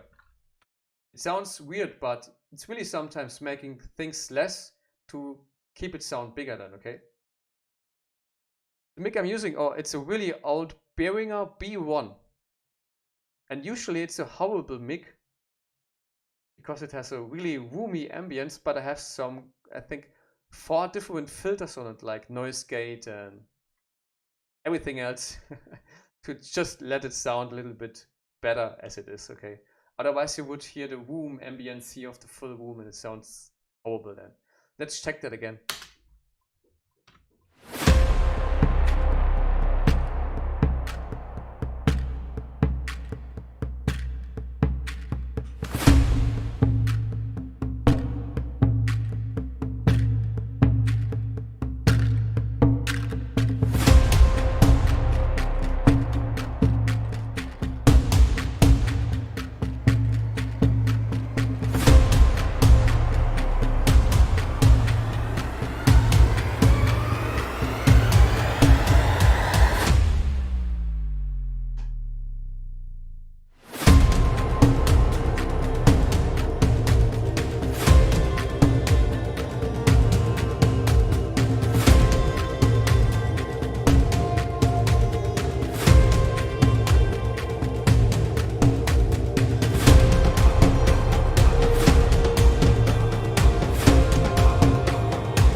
Listen with wicking chanting here, how it sounded.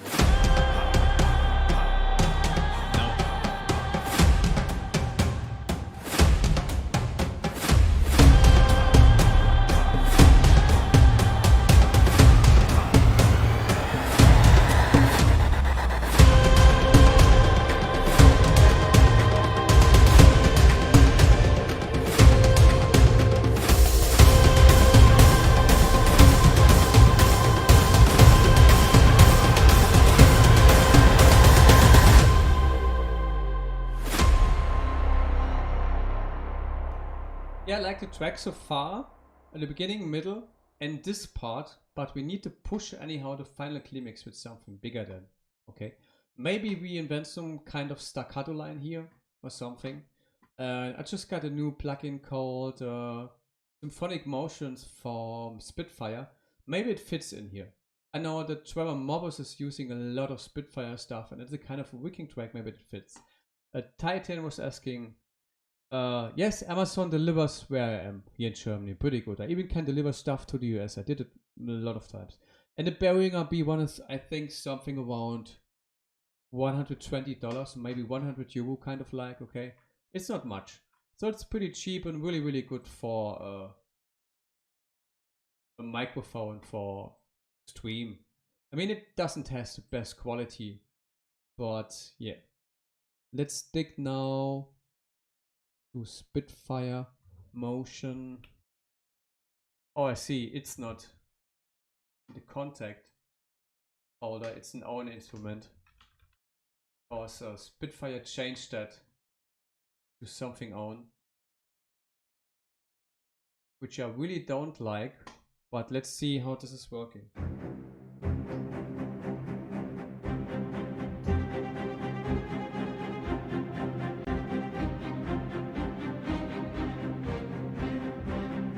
Yeah, that's working. That maybe fits into the track. Not fits into the track, okay?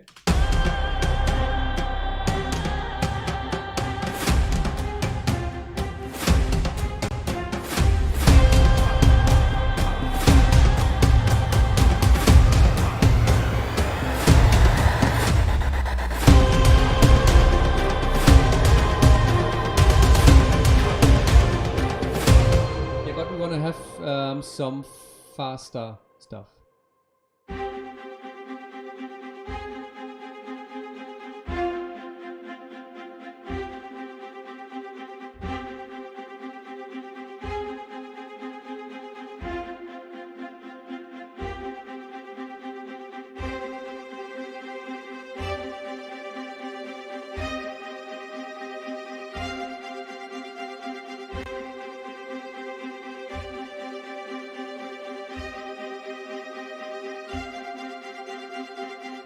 that should work. Let's put it in and mix them better into the track. You recommend some smaller speaker? I mean, I got Neumann speakers here, and they were pretty expensive, but it's all about mixing them, you know? It's not like usual speakers. It's for professional mixing.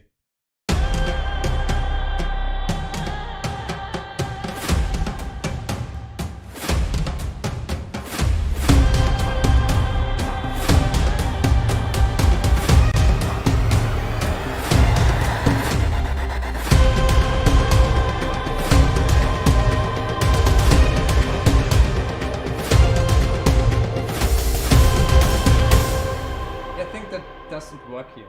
Let's take it out and let's program those staccato string. But I would say let's save that. Okay, I need to save it in between, otherwise it's lost. Let's put in some own staccato strings. I use some from performance samples called fluid shorts. They are perfect.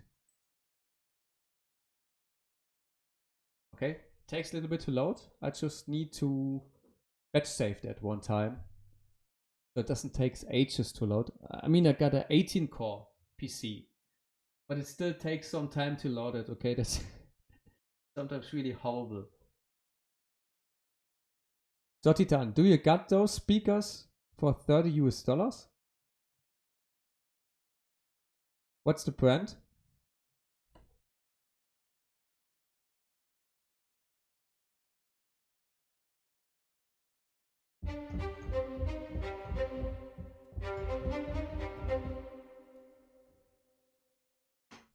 So let's check that.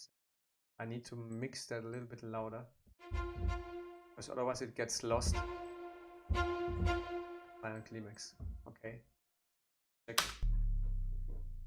Okay, I need to click.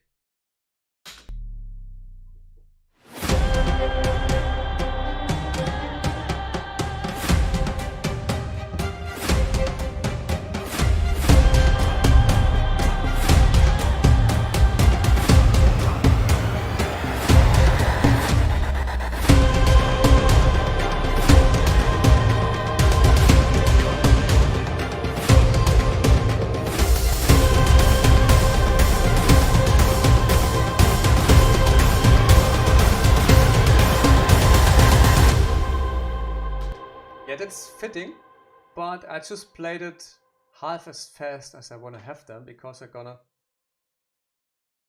fix it now in the MIDI. So let's what's that? Okay, I erased it. That's not funny. Okay, got it back. Thank you to Cubase. Just thought it's away now forever. You know, I need to record it again. Okay. Let's check it just here for the final climax, and then make them. These are all 8 notes, and I'm gonna play them 16 notes. Let's check how this is sounding.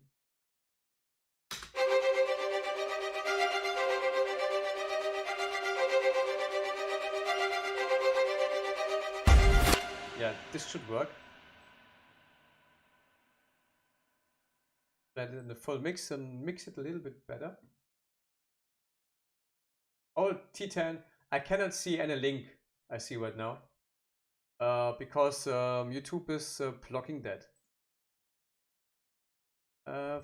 Short strings. Let's check that.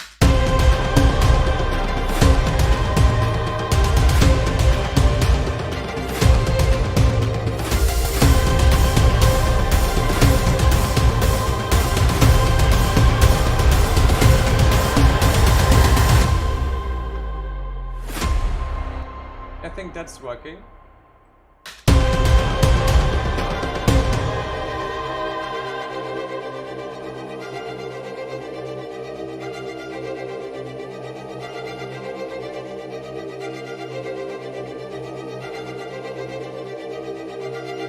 And it works. Perfect.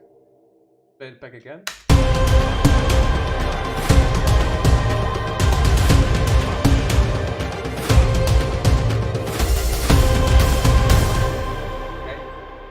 don't want to have it here in the gap, in this part. We just want to play the drums here alone, part, without any kind of strings.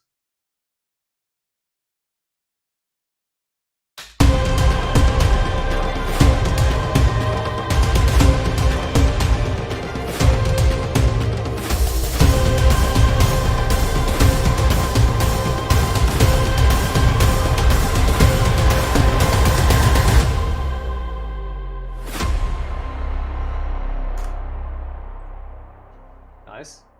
And I think we can push that here with some really deep brass. And I'll show you my go-to brass setup. It's called Metropolis Arc. And I call that setup Monster Brass. And I'll show you what I do right now. I just layer 3 different patches together. And it's called, let's look for Arc. So let's check that. We take chimbassis as substance on channel number 9. And we take on the same channel trombones.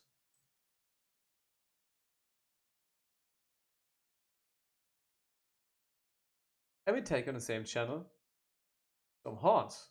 And so we get some really nice sounding monster brass. And it's really my go-to monster brass setting. So we just need to mix a little bit strings, monster brass. And I think this should fix it. Take a big reverb here. And let's see how it's sounding.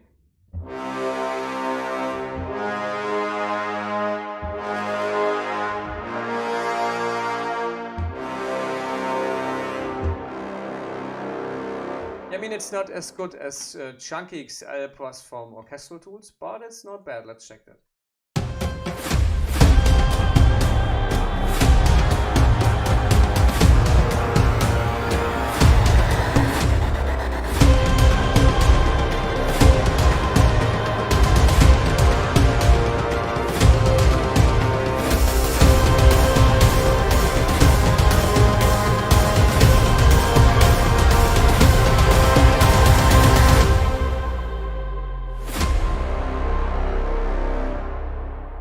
That sounds nice. Just listen to that patch.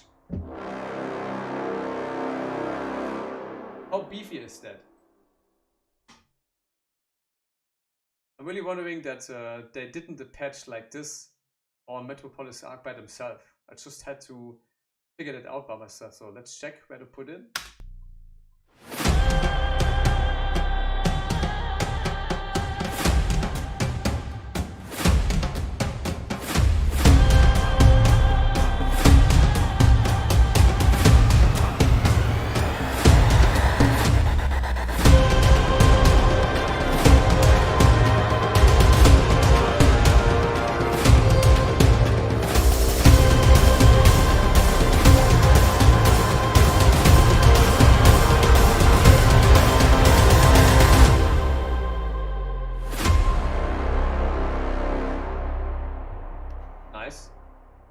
And let's quantize that again. I'm still gonna layer another one on it, a higher one. I think that's a chimbassis.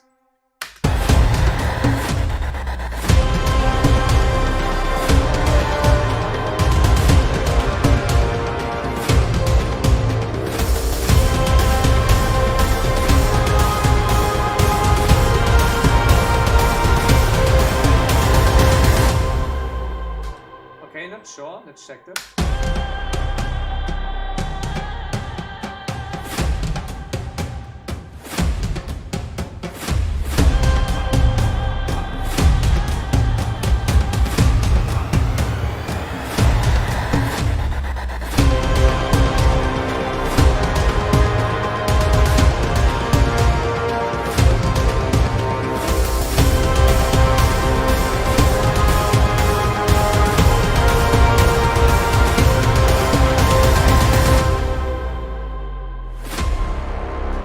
Yeah, that's epic. I would say that's pretty nice. I like it.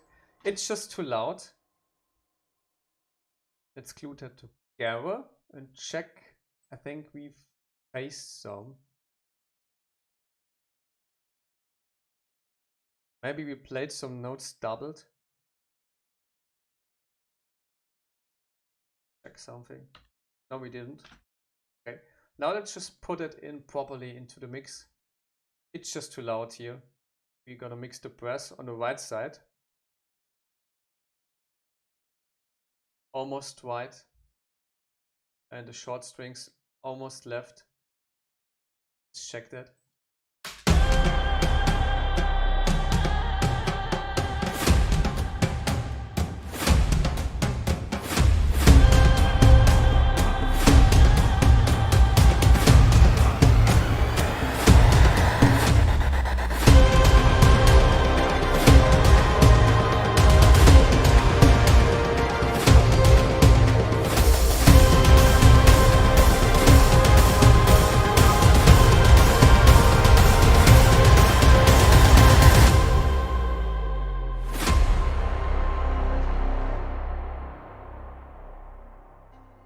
Nice. I really like it. Let's finish that one now from the mix.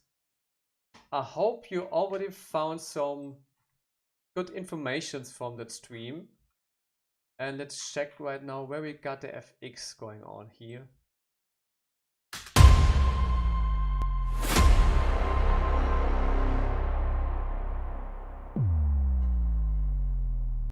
Okay, we got some MIDI stuff here. Don't need. Where we got the fiddle. Got the fiddle here. Let's put it up again and new range.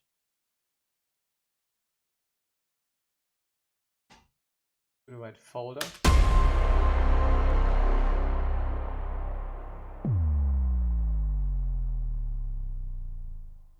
Love it.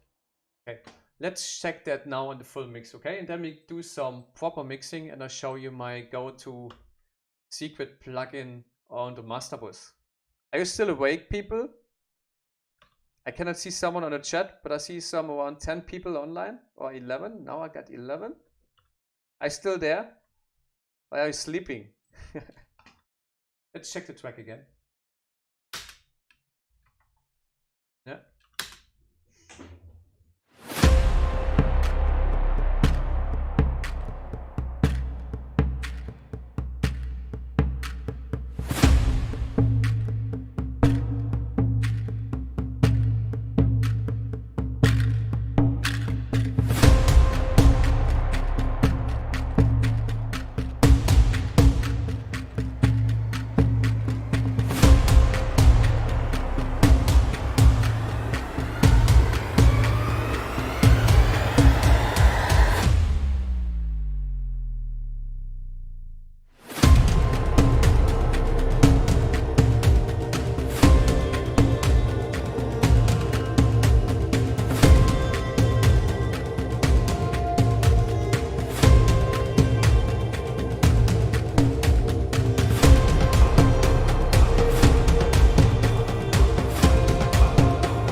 Let's just do some fine tweaking right now.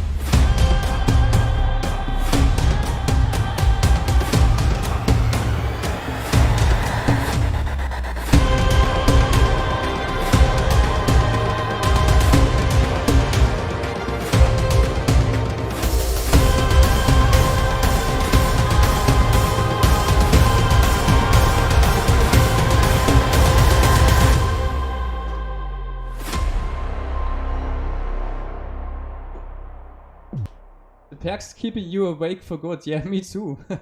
My ears are almost bleeding. I'm not used to mix with headphones, but I hope the mix sounds good. Let's check again the final climax a little bit because we can take out a little bit more here from the mix.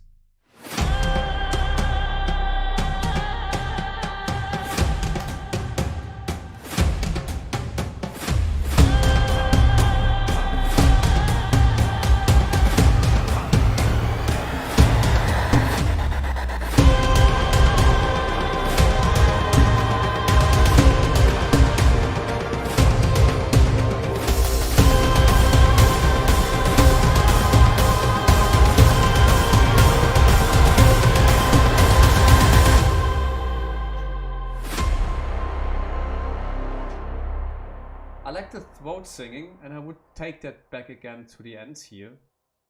Where we got throat singing, you see I cannot find anything again in my own arrangement. So let's take it in here. See how it's sounding at the end?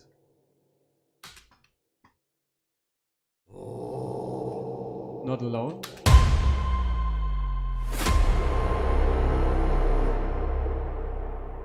Nice. Really happy the mix is sounding good, because I really hated to mix with headphones.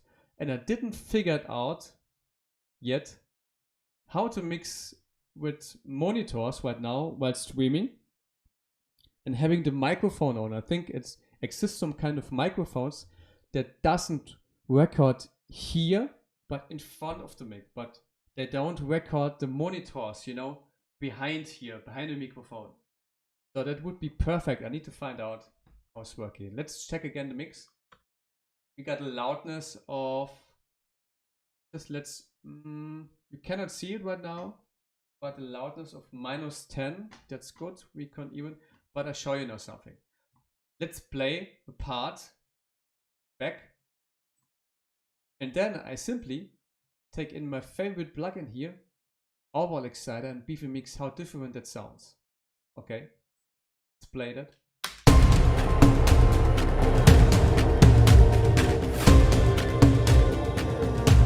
Without. With.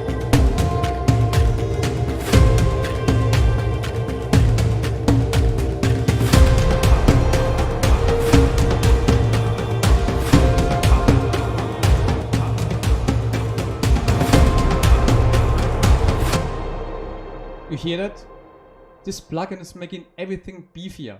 It's making it even a little bit louder. It's a kind of compressor, an exciter in there. But let's play it back without.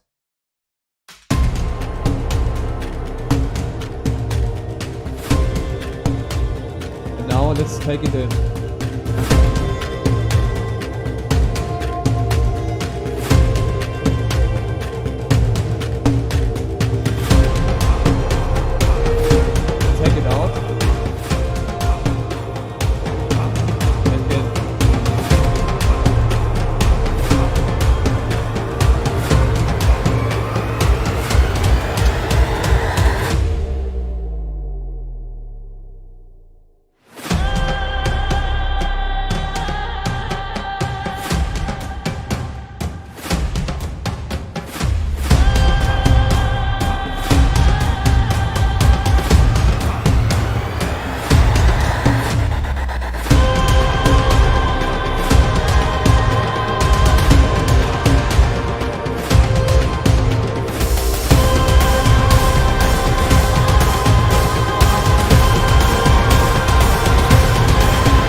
Yeah, exact.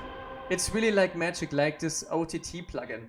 I think it's making some kind of compression and exciting, you know, an exciter. It's an exciter that puts tonal frequencies that are not yet there. Okay, so let's play back the track. I really like it right now. I mean, it's not yet a perfect trailer track, but it would fit already really, really good in television, I would say, for promos or something, like maybe Irish integration, Viking kind of stuff.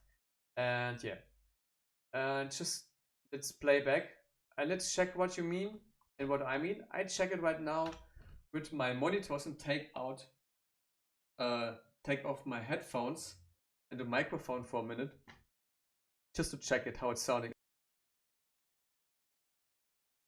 so I can hear it better. Okay, the microphone is just for a few minutes right now off.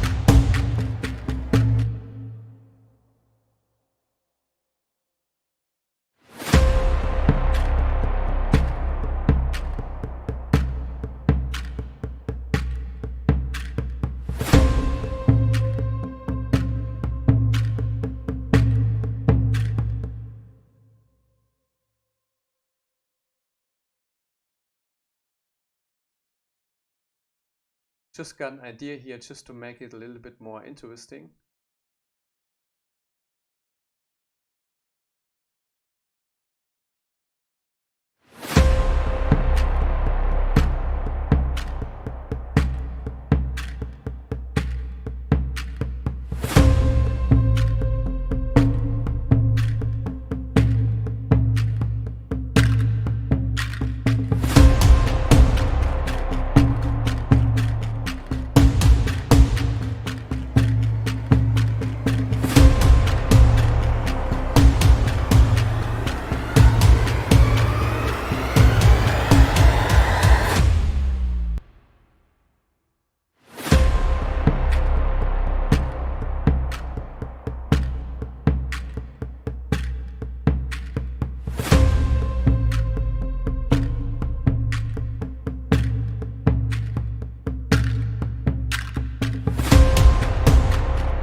Yeah, I need to say, I really liked it. It would fit perfectly into some kind of TV drumming track trailer, as you know. It's not yet AAA. We had to work a lot on the stuff to make it AAA, but I'm not used to mixing with headphones, so maybe we do that in another session. Hey Martin, how you doing? Yeah, nice drumming. You are the master in drumming, so I'm just blamed for that. So yeah, let's just move a little bit. You see, um, it wasn't so complicated to make it. We just built right now an easy track in 2.5 hours. How long are we streaming? Yeah, 2:30. We're streaming right now. It was just a little bit about layering and giving each drum instrument a kind of panning and some kind of place to breathe in the room.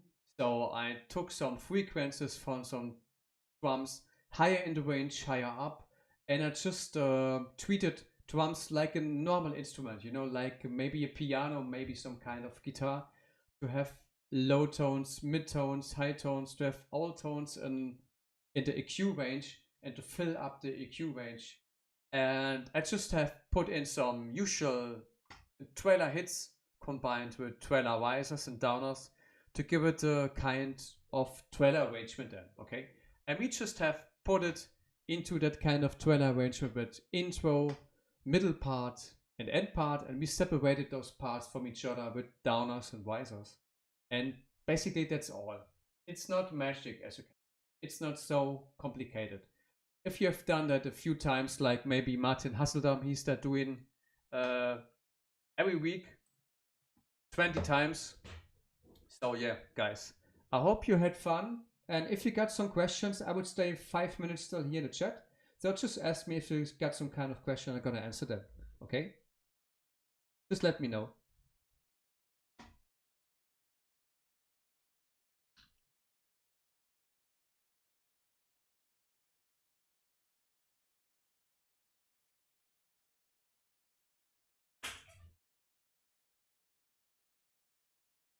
Man, guys, it is so hot here. 11 square meters and no cooling stuff here.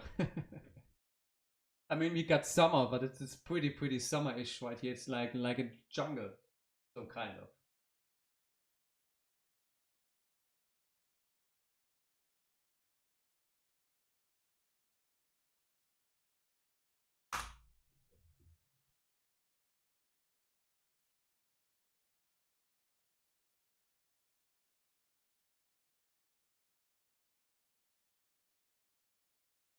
So people, it seems like no one has questions anymore. Everybody is sleeping right now. So I hope you had fun. I hope this tutorial was useful for you. If you got ideas what I can do better the next time for the next stream, just write me a message, write me an email to info@michaelmusic.de. Oh, I see a question is popping in. Kartik is asking, do you typically bounce them as waves for mixing or mix on MIDI? No, I bounce the stems into waves. So I don't bounce every single channel. I can show it to you. I don't bounce every single channel. I just got folders here already. You see, prepped. Like, let's say, like this. And then I stem the ethnic drum solo as one. I stem the FX as one wave file. I stem the hits as one wave file. And the tonal stuff here I stem solo. And then I import them into a new project. And then I mix with the stems again. Okay? Maybe I push a little bit of the strings and lower a little bit of the drums. And sometimes I rearrange everything. But I would do that in another session then to show how this is working. But it's not magic. But simply with wave files, you get more control out of your tracks instead of the MIDI stuff, you know. Even in wave files, you can see what is going on in the wave file. So it's much better to mix in wave stuff. Oh, your questions didn't come on time. Yeah, I see. I think it's the chat on YouTube. It has a huge delay.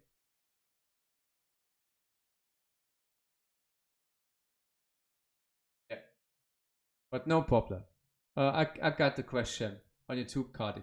But I think Twitch is a little bit faster because it takes some time till YouTube. Little forest lamp. Oh wow, what a tweet! I finally get to interact with the genius who composed the goodbye. Crazy. Thank you. Yeah, that's a long time ago. When I composed the goodbye track.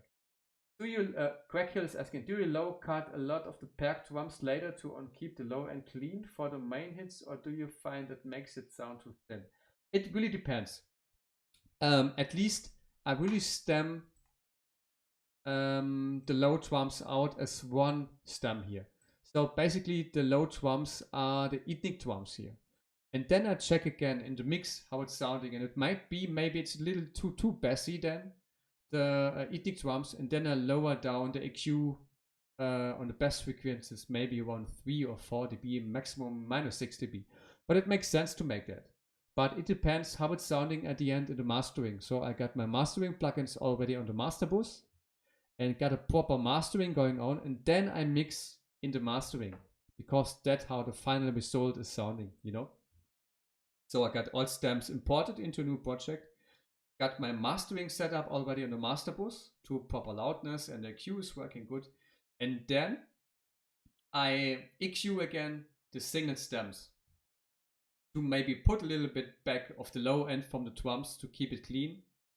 And maybe I push the high frequencies then again in the EQ and in the stems. But I do that in the stems. I don't do that in the final mix. I don't do that in the EQ on the master bus. I do that in the stems because it's much better to control. Makes sense? I hope so. But it's so easy to do, people.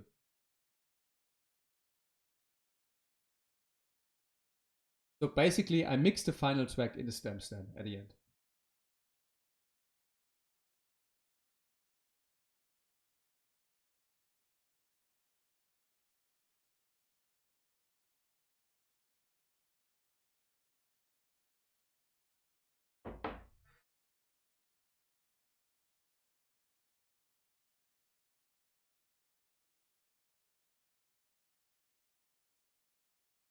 Still anyone got questions about mixing or maybe then the mastering at the end?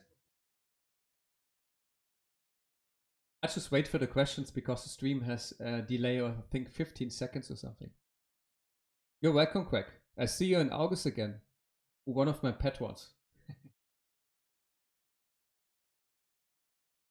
And just let me know what kind of topic you would like to see for the next stream. Then we can talk about this.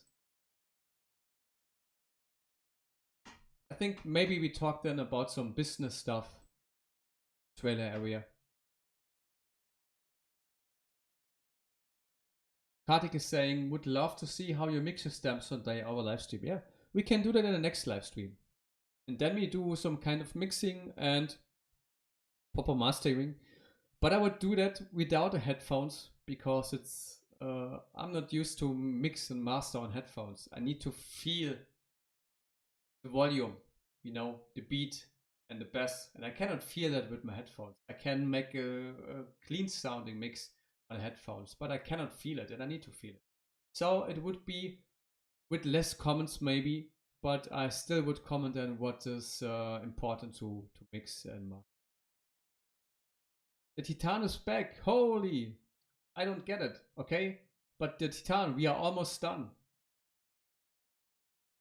And thanks again for a little forest lamp for the flowers. Yeah, the Goodbye was one of my first tracks I composed. And this track was really successful, I need to say. It was synced a lot of times. Yeah, Quackhill, I would say then we do it maybe. I'm on holidays from Sunday till Friday. So maybe we do a session next week Sunday. So it would be, let me check, 2nd of August. Maybe I show you then how I stamped it out, everything, and show you the process, how I mix the stamps and how I master them. Okay? But basically I do the mastering with ozone. So that's not magic again. It's just pushing it to a proper loudness and controlling a little bit the EQ. And again, I take the plugin here out. I take FX Hour Exciter here out and then put it in the mix with the stamps again. So guys. Yeah. So maybe we do that on the 2nd of August. It would be the next week Sunday.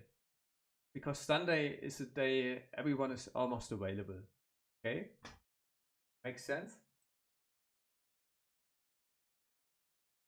So we still got 8 people on Cubase and 2 people on Twitch and 1 is on Facebook. So any more questions?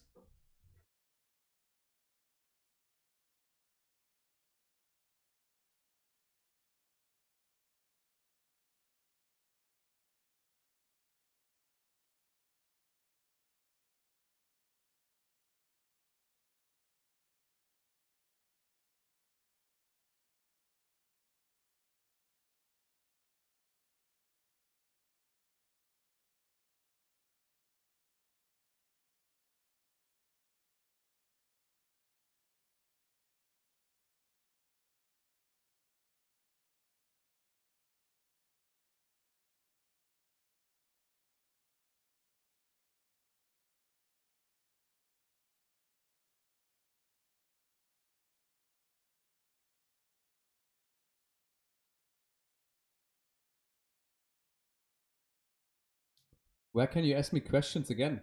Right now, here on the stream. You know, I'm not always available. If you mean, maybe you can hit me some questions to my email, info@micromusic.de. But you just need to go to my Facebook channel, and there's some kind of a link to my homepage, www.micromusic.de, and there you can fill out a form to contact me over email. Or if you got any important questions, you can ask me right now. I'm still here.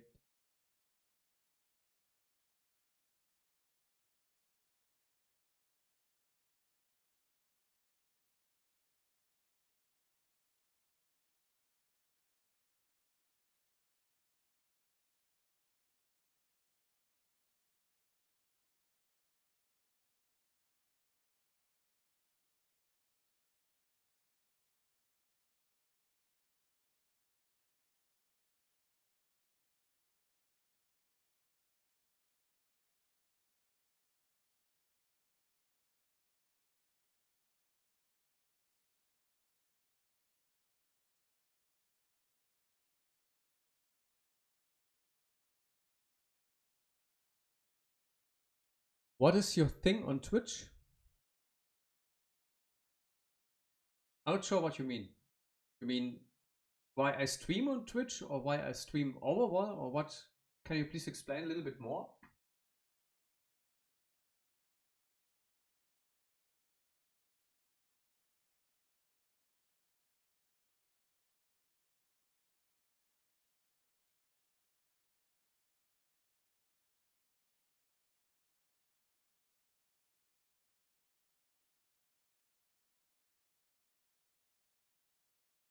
Thank you, Mario. I mean, it was the first time I did really a bigger stream right now, but I'm happy you find it useful and you find something for yourself, maybe for programming your stuff in the future.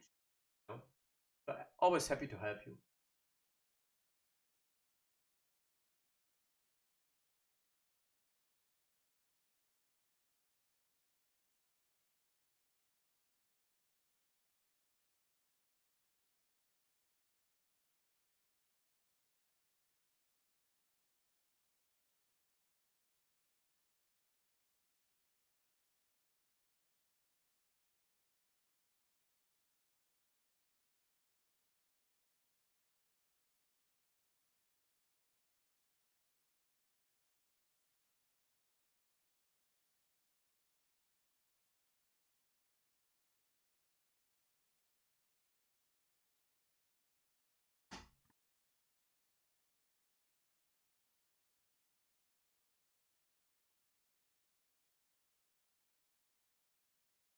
Hey, Paul Bacon.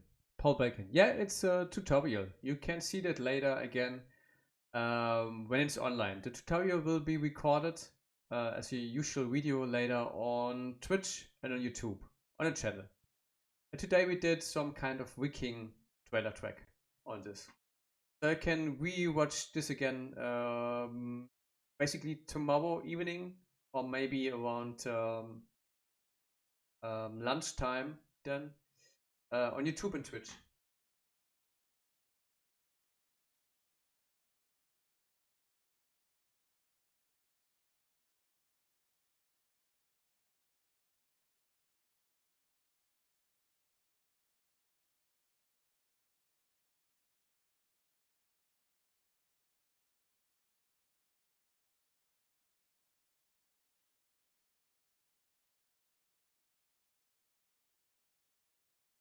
What is your Twitch TV link?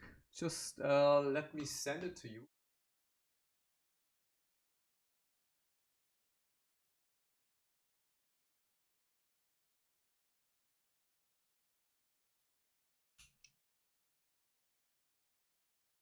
You can see this. Yeah, the link is through. And I will do that again maybe next week, Sunday, 2nd of August. Then.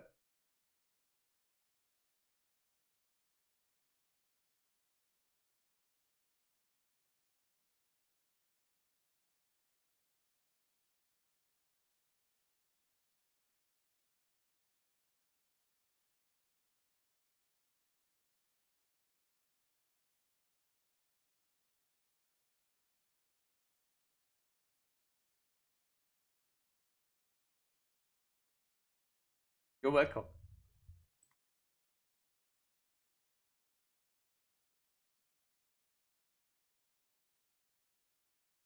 I just try to fix something. So if you got some questions, I'm still here. But then I gonna leave maybe the next 10 minutes. Andrew Skipper. Hey, Andrew. Yeah, you can watch tomorrow on YouTube and Twitch again then. It will be online. I just need to edit maybe a little bit.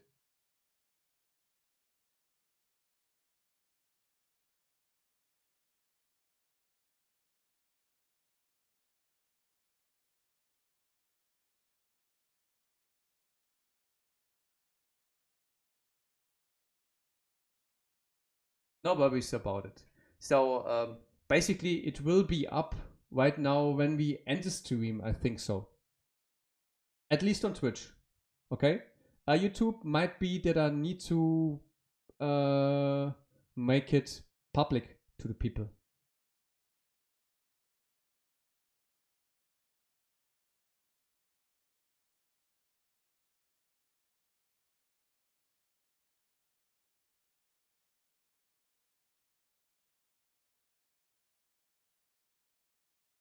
Yeah, I think so. Next week, Sunday, 2nd of August. But I gonna announce that on Facebook, on YouTube and Twitch again. But at the moment, we got plans for do that next week, Sunday then.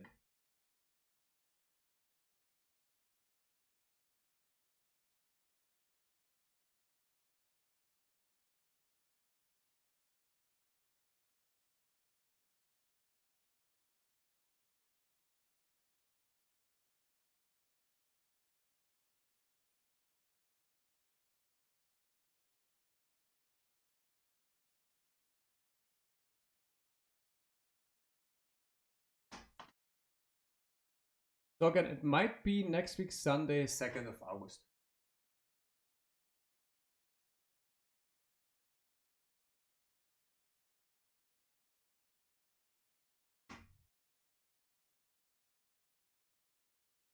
Yeah, Titan, you can also reach out to me over email. Just drop me an email with your questions. I might answer them.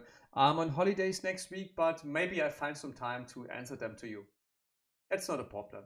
Or simply write me on YouTube. That's not a thing, okay? Works great.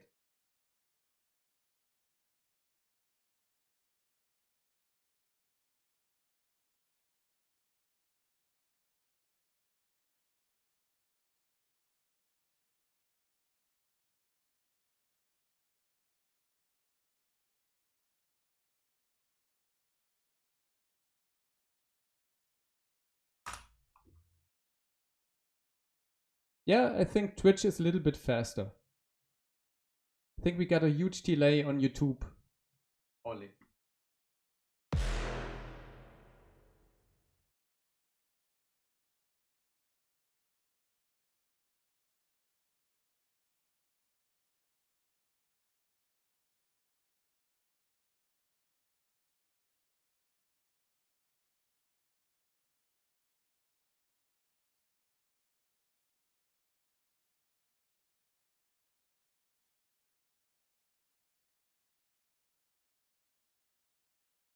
Samuel Kuhlermann. Yeah, I know who you are. I see you have a ring on your right hand, on your finger. Yeah, I'm married since 7 years. Extremely happy.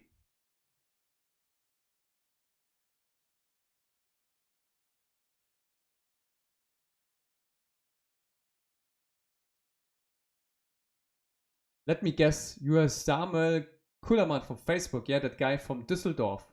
Yeah, that area. Oder from Aachen. Yeah. Friend of Dominic Rieken.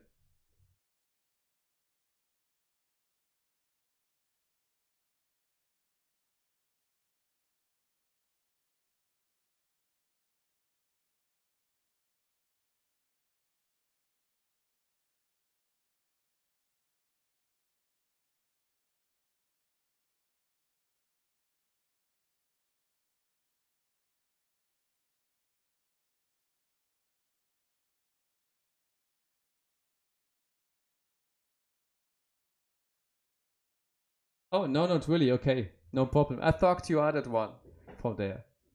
A random dude. Okay. Why not? Okay, people. I hope this was again really helpful for you today. We try to do a stream again next week on Sunday, 2nd of August. Again, maybe in the evening, 10 p.m. Central Europe time, which will be, let me count, 1 p.m. Pacific daytime, so LA time, basically. And maybe we're gonna do next stream a proper tutorial on how to mix that with stems and how to master that then, okay?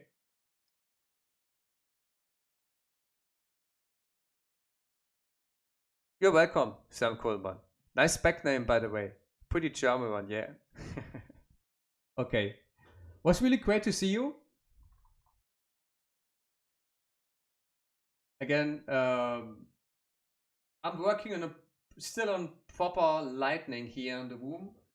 But I try to get those Elgato key lights, and it's almost impossible to get them. They're all sold out everywhere. And so, yeah. Thank you. Thank you, guys. Thanks again for tuning in.